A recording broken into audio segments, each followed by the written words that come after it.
ਵਾਹਿਗੁਰੂ ਜੀ।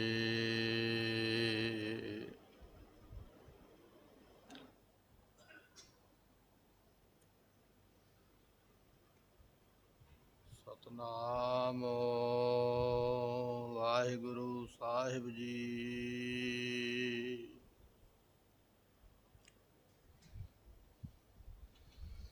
ਕਨਹਰ ਬੂੰਦ ਬਸੁਰ ਮਾਵਲ, ਕੁਸਮ ਬਸੰਤ ਗਨੰਤ ਨ ਆਵੈ। ਰਵ ਸਸ ਕਿਰਨ ਉਦਰ ਸਾਗਰ ਕੋ, ਗੰਗ ਤਰੰਗ ਅੰਤ ਕੋ ਪਾਵੈ। ਰੁਦਰ ਧਿਆਨ ਗਿਆਨ ਸਤਿਗੁਰ ਕੇ, ਕਵ ਜਨ ਭਲ ਨਹਿ ਜੋ ਗਾਵੈ। ਭਲੇ ਅਮਰਦਾਸ ਗੁਣ ਤੇਰੇ, ਤੇਰੀ ਉਪਮਾ ਤੋਹੇ ਬਨ ਆਵੈ।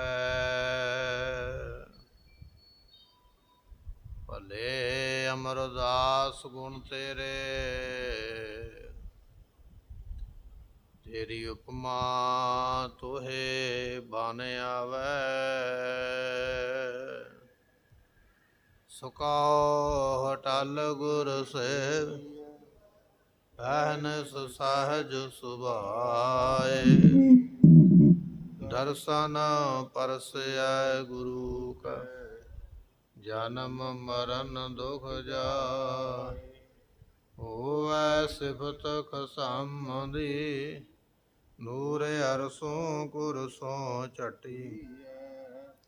ਤੁਧ ਡਿਠੇ ਸੱਚੇ ਪਾਤਸ਼ਾਹ, ਮਲ ਜਨਮ ਜਨਮ ਦੀ। ਤੁਧ ਡਿਠੇ ਸੱਚੇ ਪਾਤਸ਼ਾਹ, ਮਲ ਜਨਮ ਜਨਮ ਦੀ ਕਟੀਐ। ਸਤਨਾਮ ਸ੍ਰੀ ਵਾਹਿਗੁਰੂ ਸਾਹਿਬ ਜੀਓ। ਸ਼ਲੋਕ ਮਹਲਾ ਤੀਜਾ। ਕਾਮਣ ਤੋ ਸ਼ਿੰਗਾਰ ਕਰ, ਜਾਂ ਪਹਿਲਾ ਕੰਤ ਮਨਾਏ। ਮਤ ਸੇਜੈ ਕੰਤ ਨ ਆਵਈ, ਈਵੈ ਬਿਰਥਾ ਜਾਏ। ਕਾਮਨ ਫਿਰ ਮਨ ਮਾਨਿਆ, ਤੋ ਬਣਿਆ ਸਿੰਗਾਰ। ਕੀਆ ਤੋ ਪਰਵਾਨ ਹੈ, ਜਾਂ ਸਹੁ ਧਰੇ ਪਿਆਰ। ਭਉ ਸਿੰਗਾਰ ਤੰਬੋਲ ਰਸ, ਭੋਜਨ ਭਉ ਕਰੇ।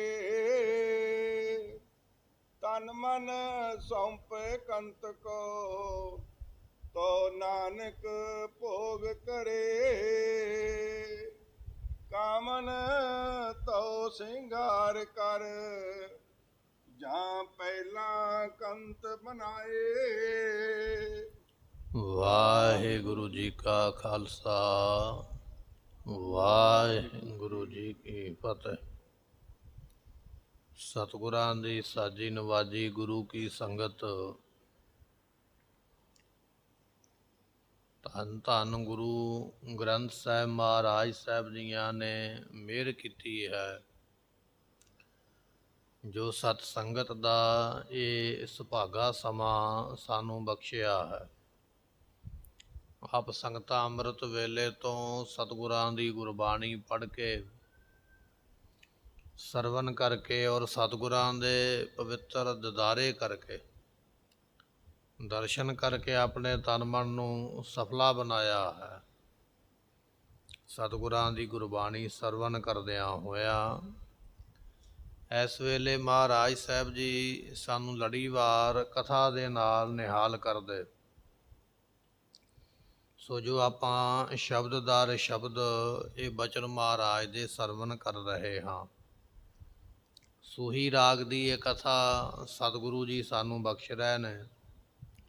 ਸੂਹੀ ਰਾਗ ਦੇ ਵਿੱਚ ਜੋ ਵਾਰ ਉਚਾਰੀ ਹੈ ਗੁਰੂ ਅਮਰਦਾਸ ਮਹਾਰਾਜ ਜੀਆਂ ਨੇ। ਇਸ ਵਾਰ ਦੇ ਆਪਾਂ 8 ਸ਼ਲੋਕ ਸਰਵਨ ਕਰ ਲੈਣੇ। ਸੋ ਜਿਸ ਤਰ੍ਹਾਂ ਗੁਰਬਾਣੀ ਪੜ੍ਹਨ ਵਾਲੇ ਗੁਰਸਿੱਖ ਜਾਣਦੇ ਨੇ, ਸਤਿਗੁਰੂ ਜਦੋਂ ਬਾਣੀ ਲਿਖਵਾਉਂਦੇ, ਪਹਿਲਾਂ ਗੁਰੂ ਨਾਨਕ ਸਾਹਿਬ ਦੀ ਬਾਣੀ, ਫਿਰ ਗੁਰੂ ਅੰਗਦ ਸਾਹਿਬ ਦੀ ਬਾਣੀ, ਗੁਰੂ ਅਮਰਦਾਸ ਪਾਤਸ਼ਾਹ ਦੀ ਬਾਣੀ, ਜਿਸ ਰਾਗ ਵਿੱਚ ਹੋਵੇ। ਕੁਝ ਗੁਰੂ ਸਾਹਿਬਾਂ ਦੀ ਬਾਣੀ ਸਾਰੇ ਰਾਗਾਂ ਵਿੱਚ ਨਹੀਂ ਹੁੰਦੀ ਹੈ, ਪਰ ਜਿਸ ਰਾਗ ਵਿੱਚ ਹੋਵੇ ਬਾਣੀ ਗੁਰੂ ਸਾਹਿਬ ਦੀ, ਉਹਦੀ ਤਰਤੀਬ ਇਸੇ ਤਰ੍ਹਾਂ ਹੀ ਹੈ। ਪਹਿਲੇ ਪਾਤਸ਼ਾਹ ਦੀ, ਫਿਰ ਦੂਜੇ ਪਾਤਸ਼ਾਹ ਦੀ ਬਾਣੀ, ਫਿਰ ਤੀਜੇ ਪਾਤਸ਼ਾਹ ਦੀ ਬਾਣੀ ਲਿਖਣੀ। ਇਸ ਤਰ੍ਹਾਂ ਜਦੋਂ ਮਹਾਰਾਜ ਬਾਣੀ ਲਿਖਵਾਉਂਦੇ, ਫਿਰ ਅਖੀਰ 'ਤੇ ਜਾ ਕੇ ਮਹਾਰਾਜ ਵਾਰ ਲਿਖਾਉਂਦੇ, ਅਤੇ ਵਾਰ ਤੋਂ ਬਾਅਦ ਵਿੱਚ ਫਿਰ ਮਹਾਰਾਜ ਭਗਤ ਬਾਣੀ ਲਿਖਾਉਂਦੇ। ਜਿਨ੍ਹਾਂ ਜਿਨ੍ਹਾਂ ਭਗਤਾਂ ਦੇ ਕੁਝ ਸ਼ਬਦ ਆ ਗਏ, ਉਹ ਫਿਰ ਰਾਗ ਦੀ ਸਮਾਪਤੀ 'ਤੇ ਅਖੀਰ 'ਤੇ ਜਾ ਕੇ ਮਹਾਰਾਜ ਨੇ ਲਿਖੇ। ਅੱਗੋਂ ਜਾ ਕੇ ਫਿਰ ਨਵਾਂ ਰਾਗ ਆਰੰਭ ਹੋ ਜਾਂਦਾ ਹੈ। ਸੋ ਆਪਾਂ ਇਹ ਸੂਹੀ ਰਾਗ ਦੀ ਜੋ ਕਥਾ ਹੈ ਇਹ ਸਰਵਨ ਕਰ ਰਹੇ ਹਾਂ।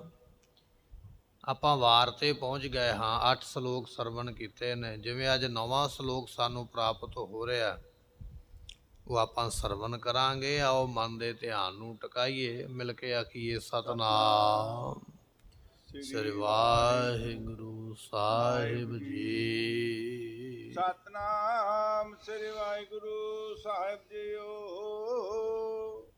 ਸ਼ਲੋਕ ਮਹਲਾ ਤੀਜਾ। ਤੀਸਰੇ ਪਾਤਸ਼ਾਹ ਧੰਨ ਗੁਰੂ ਅਮਰਦਾਸ ਮਹਾਰਾਜ ਸਾਹਿਬ ਜੀ ਇਹ ਪਾਵਨ ਪਵਿੱਤਰ ਜੋ ਸ਼ਲੋਕ ਹੈ ਉਹ ਬਖਸ਼ਿਸ਼ ਕਰਦੇ ਹਨ। ਗੁਰਮੁਖੋ ਸ਼ਲੋਕ ਨਾਮ ਛੰਦ ਦਾ ਹੈ, ਅਤੇ ਸ਼ਲੋਕ ਤੋਂ ਭਾਵ ਹੁੰਦਾ ਸਵੈ ਲੋਕ ਦੀ ਪ੍ਰਾਪਤੀ। ਕਈ ਵਾਰੀ ਅਸੀਂ ਪੁੱਛ ਲੈਂਦੇ ਹਾਂ ਸ਼ਲੋਕ ਤੋਂ ਕੀ ਭਾਵ ਹੈ, ਸ਼ਲੋਕ ਇਹਨੂੰ ਕਹਿੰਦੇ। ਸ਼ਲੋਕ ਤੋਂ ਮਤਲਬ ਹੁੰਦਾ ਹੈ ਜਿਹਦੇ ਨਾਲ ਸਵੈ ਲੋਕ ਮਿਲੇ। ਸਵੈ ਲੋਕ ਉਹ ਹੈ ਜਿੱਥੋਂ ਇਹ ਬਾਣੀ ਆਈ ਹੈ। ਬਾਣੀ ਪੜ੍ਹਨ ਵਾਲਾ ਉਸ ਲੋਕ ਦਾ ਵਾਸੀ ਹੋ ਜਾਂਦਾ ਹੈ, ਉਸ ਨੂੰ ਸ਼ਲੋਕ ਆਖਿਆ ਜਾਂਦਾ ਹੈ। ਐਸਾ ਸ਼ਲੋਕ ਗੁਰੂ ਅਮਰਦਾਸ ਮਹਾਰਾਜ ਬਖਸ਼ਿਸ਼ ਕਰਦੇ ਨੇ। ਜਿਹਨੂੰ ਪੜ੍ਹ ਕੇ, ਜਿਸ ਸ਼ਲੋਕ ਦੀ ਕਮਾਈ ਕਰਕੇ ਅਸੀਂ ਗੁਰੂ ਅਮਰਦਾਸ ਮਹਾਰਾਜ ਦੇ ਦੇਸ਼ ਦੇ ਵਾਸੀ ਬਣ ਜਾਵਾਂਗੇ, ਸੱਚਖੰਡ ਦੀ ਪ੍ਰਾਪਤੀ ਵਾਲੇ ਹੋਵਾਂਗੇ, ਐਸਾ ਸ਼ਲੋਕ ਮਹਾਰਾਜ ਬਖਸ਼ਦੇ ਹਨ। ਕਾਮਣ ਤੋ ਸ਼ਿੰਗਾਰ ਕਰ। ਗੁਰਮੁਖੋ ਕਾਮਣ ਨਾਮ ਜੀਵ ਇਸਤਰੀ ਦਾ ਹੈ। ਮਹਾਰਾਜ ਕਹਿਣ ਲੱਗੇ ਹੈ ਇਸਤਰੀ ਤੂੰ ਭਾਵੇਂ ਆਪਣੇ ਤਨ ਦੇ ਉੱਪਰ ਸ਼ਿੰਗਾਰ ਕਰ ਲੈਣਾ ਕਰ। ਇਹ ਜਿੰਨੇ ਵੀ ਸ਼ਿੰਗਾਰ ਕੀਤੇ ਹਨ, ਜਦ ਪਹਿਲਾਂ ਕੰਤ ਮਨਾਏ, ਪਰ ਸ਼ਿੰਗਾਰ ਕਰਨ ਤੋਂ ਪਹਿਲਾਂ ਆਪਣੇ ਪਤੀ ਨੂੰ ਮਨਾ ਲਾ। ਜੇ ਘਰ ਵਿੱਚ ਪਤੀ ਨਹੀਂ ਹੈ ਜਾਂ ਪਤੀ ਰੁੱਸਿਆ ਹੋਇਆ, ਫਿਰ ਜਿੰਨੇ ਮਰਜ਼ੀ ਸ਼ਿੰਗਾਰ ਕਰ ਲਈਏ, ਗਹਿਣੇ ਗੱਟੇ ਪਾ ਲਈਏ, ਸੋਹਣੇ ਕੱਪੜੇ ਪਾ ਲਈਏ, ਅਤੇ ਮਹਾਰਾਜ ਕਹਿਣ ਲੱਗੇ ਉਹ ਗਹਿਣੇ ਗੱਟੇ ਪਾਉਣ ਦਾ, ਉਹ ਸੋਹਣੇ ਸ਼ਿੰਗਾਰ ਕਰਨ ਦਾ ਲਾਭ ਕੀ ਹੈ? ਕਿਉਂਕਿ ਗਹਿਣੇ ਗੱਟੇ ਤਾਂ ਪਾਏ ਨੇ, ਸ਼ਿੰਗਾਰ ਤਾਂ ਕੀਤਾ ਹੈ ਕਿ ਪਤੀ ਖੁਸ਼ ਹੋ ਜਾਵੇ। ਪਤੀ ਤੇ ਨਾਰਾਜ਼ ਹੈ, ਝਗੜਾ ਹੋਇਆ ਹੈ। ਅਤੇ ਪਾਤਸ਼ਾਹ ਕਹਿਣ ਲੱਗੇ ਇਸ ਕਰਕੇ ਫਿਰ ਉਹ ਸ਼ਿੰਗਾਰ ਦਾ ਲਾਭ ਕੀ ਹੋਵੇਗਾ? ਕੋਈ ਲਾਭ ਨਹੀਂ ਹੈ। ਕਾਮਣ ਤੋ ਸ਼ਿੰਗਾਰ ਕਰ। ਐ ਇਸਤਰੀ ਬਚਨ ਸੁਣ, ਸ਼ਿੰਗਾਰ ਤਾਂ ਕਰ ਜਾਂ ਪਹਿਲਾਂ ਕੰਤ ਮਨਾਏ, ਪਹਿਲਾਂ ਆਪਣੇ ਪਤੀ ਨੂੰ ਮਨਾ ਲੈਣਾ ਕਰ। ਮਤ ਸੇਜਾ ਕੰਤ ਨਾ ਆਵਈ। ਮਤਾਂ ਕਿਤੇ ਇਹ ਨਾ ਹੋਵੇ ਕਿ ਤੇਰੀ ਸੇਜਾ ਦੇ ਉੱਪਰ, ਤੇਰੇ ਘਰ ਦੇ ਵਿੱਚ ਪਤੀ ਪਰਮਾਤਮਾ ਆਵੇ ਹੀ ਨਾ, ਪਤੀ ਘਰ ਹੀ ਨਾ ਆਵੇ ਜਾਂ ਸੇਜਾ 'ਤੇ ਨਾ ਆਵੇ। ਅਤੇ ਫਿਰ ਮਹਾਰਾਜ ਫਰਮਾਉਂਦੇ ਹਨ ਬਿਰਥਾ ਜਾਏ। ਫਿਰ ਤੇਰਾ ਕੀਤਾ ਸ਼ਿੰਗਾਰ ਐਵੇਂ ਚਲਾ ਜਾਏਗਾ। ਫਿਰ ਸ਼ਿੰਗਾਰ ਦਾ ਲਾਭ ਥੋੜ੍ਹੀ ਹੈ। ਪਤੀ ਘਰ ਵਿੱਚ ਆਇਆ ਨਹੀਂ, ਸੇਜਾ 'ਤੇ ਪ੍ਰਾਪਤ ਨਹੀਂ ਹੋਇਆ ਹੈ, ਫਿਰ ਸ਼ਿੰਗਾਰ ਕਰਨ ਦਾ ਕੀ ਲਾਭ ਹੋਇਆ? ਕੋਈ ਲਾਭ ਨਹੀਂ, ਵਿਅਰਥ ਚਲਾ ਜਾਏਗਾ। ਗੁਰਮੁਖੋ ਇਹ ਦੁਨੀਆ ਦੀ ਉਦਾਹਰਣ ਹੈ। ਹੁਣ ਮਹਾਰਾਜ ਇਹਦੇ ਵਿੱਚੋਂ ਸਾਨੂੰ ਪਰਮਾਤਮਾ ਦੀ ਪ੍ਰਾਪਤੀ ਬਖਸ਼ਿਸ਼ ਕਰਦੇ। ਫਿਰ ਫਰਮਾਉਂਦੇ ਹਨ ਕਾਮਣ ਤੋ ਸ਼ਿੰਗਾਰ ਕਰ। ਮਹਾਰਾਜ ਕਹਿਣ ਲੱਗੇ ਐ ਜੀਵ ਇਸਤਰੀ ਜਪ ਕਰਨਾ ਤਪ ਕਰਨਾ ਇਹ ਸ਼ਿੰਗਾਰ ਹੈ। ਇਹ ਜੀਵ ਇਸਤਰੀ ਜਪ ਤਪ ਕਰਨਾ, ਇਹ ਜੋ ਸ਼ਿੰਗਾਰ ਕਰਨਾ ਇਹ ਬਾਅਦ ਵਿੱਚ ਕਰੀ। ਜਪ ਤਪ ਕਰਨਾ ਸ਼ਿੰਗਾਰ ਕਰਨਾ, ਜਪ ਤਪ ਦਾ ਸ਼ਿੰਗਾਰ ਬਾਅਦ ਵਿੱਚ ਕਰ, ਪਹਿਲਾਂ ਕੀ ਕਰ? ਫਰਮਾਉਂਦੇ ਹਨ ਜਾਂ ਪਹਿਲਾਂ ਕੰਤ ਮਨਾਏ। ਤੈਨੂੰ ਚਾਹੀਦਾ ਹੈ ਕਿ ਪਹਿਲਾਂ ਕੰਤ ਪ੍ਰਮਾਤਮਾ ਨੂੰ ਮਨਾ ਲਵੇਂ। ਪਹਿਲਾਂ ਪ੍ਰਮਾਤਮਾ ਨੂੰ ਮਨਾ। ਪ੍ਰਮਾਤਮਾ ਨੂੰ ਮਨਾਉਣਾ ਕੀ ਹੈ? ਜੋ ਆਸਤਕ ਭਾਵਨਾ ਧਾਰਨ ਕਰਨੀ। ਇੱਕ ਹੁੰਦਾ ਨਾ ਨਾਸਤਕ, ਜਿਹੜਾ ਰੱਬ ਨੂੰ ਮੰਨਦਾ ਹੀ ਨਹੀਂ। ਕਿਹੜਾ ਰੱਬ? ਉਹਨੂੰ ਨਾਸਤਕ ਕਿਹਾ ਜਾਂਦਾ। ਆਸਤਕ ਉਹਨੂੰ ਕਿਹਾ ਜਾਂਦਾ ਹੈ ਜਿਹਦੀ ਆਸਾ ਦੇ ਵਿੱਚ ਹੈ ਵੀ ਪ੍ਰਮਾਤਮਾ ਹੈ, ਉਹ ਸਾਰਿਆਂ ਥਾਵਾਂ 'ਤੇ ਹੀ ਹੈ, ਉਹ ਸਾਰਿਆਂ ਦੀ ਬਖਸ਼ਿਸ਼ ਕਰਨ ਵਾਲਾ ਹੈ। ਇਹਨੂੰ ਕਹਿੰਦੇ ਆਸਤਕ ਭਾਵਨਾ। ਪ੍ਰਮਾਤਮਾ ਦੀ ਹੋਂਦ ਨੂੰ ਸਾਰਿਆਂ ਵਿੱਚ ਮੰਨਣਾ ਵੀ ਉਹ ਸਾਰਿਆਂ ਵਿੱਚ ਹੈ। ਮਹਾਰਾਜ ਕਹਿਣ ਲੱਗੇ ਜਪ ਤੇ ਕਰਨ ਲੱਗ ਪਿਆ, ਤਪ ਤੇ ਕਰਨ ਲੱਗ ਪਿਆ, ਪਰ ਮਨ ਵਿੱਚ ਕਦੇ ਇਹ ਵਿਚਾਰ ਆਇਆ ਹੀ ਨਹੀਂ ਵੀ ਪ੍ਰਮਾਤਮਾ ਸਾਰੇ ਥਾਵਾਂ 'ਤੇ ਹੈ। ਜਿੰਨਾ ਚਿਰ ਤੇਰੇ ਮਨ ਵਿੱਚ ਇਹ ਵਿਚਾਰ ਹੀ ਨਹੀਂ ਬਣਿਆ ਵੀ ਰੱਬ ਸਾਰਿਆਂ ਥਾਵਾਂ 'ਤੇ ਹੈ, ਤੇਰੇ ਜਪ ਕਰਨ ਦਾ ਕੀ ਲਾਭ ਹੋਇਆ? ਤਪ ਕਰਨ ਦਾ ਕੀ ਲਾਭ ਹੋਇਆ? ਕੋਈ ਲਾਭ ਨਹੀਂ ਹੈ। ਕਾਮਨ ਤੋ ਸਿੰਗਾਰ ਕਰ, ਐ ਜੀਵ ਇਸਤਰੀ ਜਪ ਤਪ ਕਰਨੇ ਰੂਪੀ ਜਿਹੜਾ ਸ਼ਿੰਗਾਰ ਕਰਨਾ ਉਹ ਤਾਂ ਕਰ ਜਾਂ ਪਹਿਲਾਂ ਕੰਤ ਮਨਾਏ, ਜਾਂ ਪਹਿਲਾਂ ਪਤੀ ਪਰਮਾਤਮਾ ਨੂੰ ਮਨਾ ਲਾ। ਪਰਮਾਤਮਾ ਨੂੰ ਮਨਾਉਣਾ ਕੀ ਹੈ? ਜਿਹੜਾ ਆਸਤਕ ਭਾਵਨਾ ਰੱਖਣੀ ਹੈ ਵੀ ਉਹ ਸਾਰਿਆਂ ਥਾਵਾਂ 'ਤੇ ਹੈ। ਪਹਿਲਾਂ ਆਪਣੇ ਮਨ ਦੇ ਵਿਚਾਰ ਇਸ ਤਰ੍ਹਾਂ ਦੇ ਬਣਾ ਵੀ ਉਹ ਸਦ ਸੁਣਦਾ, ਸਦ ਵੇਖਦਾ, ਉਹ ਸਾਰਿਆਂ ਥਾਵਾਂ 'ਤੇ ਹੈ। ਐਸੀ ਭਾਵਨਾ ਬਣਾਉਣਾ ਕਰ। ਮਤ ਸੇਜੈ ਕੰਤ ਨਾ ਆਵੇ। ਸਤਿਗੁਰੂ ਪਾਤਸ਼ਾਹ ਕਹਿਣ ਲੱਗੇ ਮਤਾਂ ਕਿਤੇ ਇਸ ਤਰ੍ਹਾਂ ਨਾ ਹੋ ਜਾਵੇ ਵੀ ਉਹ ਪ੍ਰਮਾਤਮਾ ਤੇਰੀ ਅੰਤਹਿਕਰਨ ਰੂਪੀ ਸੇਜਾ ਦੇ ਉੱਪਰ ਨਾ ਆਉਣਾ ਕਰੇ, ਜੀਵੈ ਬਿਰਥਾ ਜਾਏ। ਤੇ ਫਿਰ ਇਹ ਤੇਰਾ ਕੀਤਾ ਹੋਇਆ ਸ਼ਿੰਗਾਰ ਜਪ ਤਪ ਇਹ ਸਾਰਾ ਵਿਅਰਥ ਚਲਾ ਜਾਏਗਾ। ਜੇ ਉਹ ਪ੍ਰਮਾਤਮਾ ਅੰਤਹਿਕਰਨ ਰੂਪੀ ਸੇਜਾ ਦੇ ਉੱਪਰ ਆ ਕੇ ਸਾਖਿਆਤ ਨਹੀਂ ਹੋਇਆ, ਜਪ ਕਰ ਲੈ ਤਪ ਕਰ ਲੈ ਪਰ ਪ੍ਰਮਾਤਮਾ ਤੇ ਪ੍ਰਗਟ ਨਹੀਂ ਹੋਇਆ ਤੇਰੇ ਅੰਦਰ, ਤੇ ਫਿਰ ਤੇਰੇ ਉਹ ਕੀਤੇ ਹੋਏ ਜਪ ਤਪ ਨਿਸਫਲ ਚਲੇ ਜਾਣਗੇ, ਲਾਭ ਕੋਈ ਨਹੀਂ ਹੈ। ਜਪ ਤਪ ਤਾਂ ਕਰਨਾ ਪ੍ਰਮਾਤਮਾ ਪ੍ਰਗਟ ਹੋਵੇ, ਪ੍ਰਾਪਤ ਹੋਵੇ, ਪਰ ਜੇ ਉਹ ਪ੍ਰਗਟ ਹੀ ਨਹੀਂ ਹੋਇਆ, ਸਾਖਿਆਤ ਨਹੀਂ ਹੋਇਆ, ਤੇ ਫਿਰ ਤੇਰੇ ਜਪ ਤਪ ਕੀਤੇ ਐਵੇਂ ਚਲੇ ਜਾਂਦੇ ਹਨ। ਕਾਮਨ ਫਿਰ ਮਨ ਮਾਨਿਆ। ਸਤਿਗੁਰੂ ਪਾਤਸ਼ਾਹ ਕਹਿਣ ਲੱਗੇ ਜਿਸ ਕਾਮਨ ਜੀਵ ਇਸਤਰੀ ਦਾ ਮਨ ਪਿਰੀ ਪ੍ਰਮਾਤਮਾ ਦੇ ਉੱਪਰ ਮੰਨ ਗਿਆ, ਜਿਹਦਾ ਮਨ ਪ੍ਰਮਾਤਮਾ ਤੇ ਮੰਨਿਆ ਹੈ, ਉਹ ਬਣਿਆ ਸਿੰਗਾਰ। ਇਹ ਪਾਤਸ਼ਾਹ ਕਹਿਣ ਲੱਗੇ ਗੁਰਮੁਖੋ ਉਸ ਦਾ ਪਰਮਾਤਮਾ ਦੇ ਨਾਲ ਆਸਤਕ ਭਾਵ ਬਣ ਗਿਆ ਹੈ, ਪ੍ਰੇਮ ਬਣ ਗਿਆ ਹੈ, ਤੇ ਜਿਹਦਾ ਪ੍ਰੇਮ ਬਣਿਆ ਉਹਦਾ ਕੀਤਾ ਹੋਇਆ ਸ਼ਿੰਗਾਰ ਸਫਲਾ ਹੈ।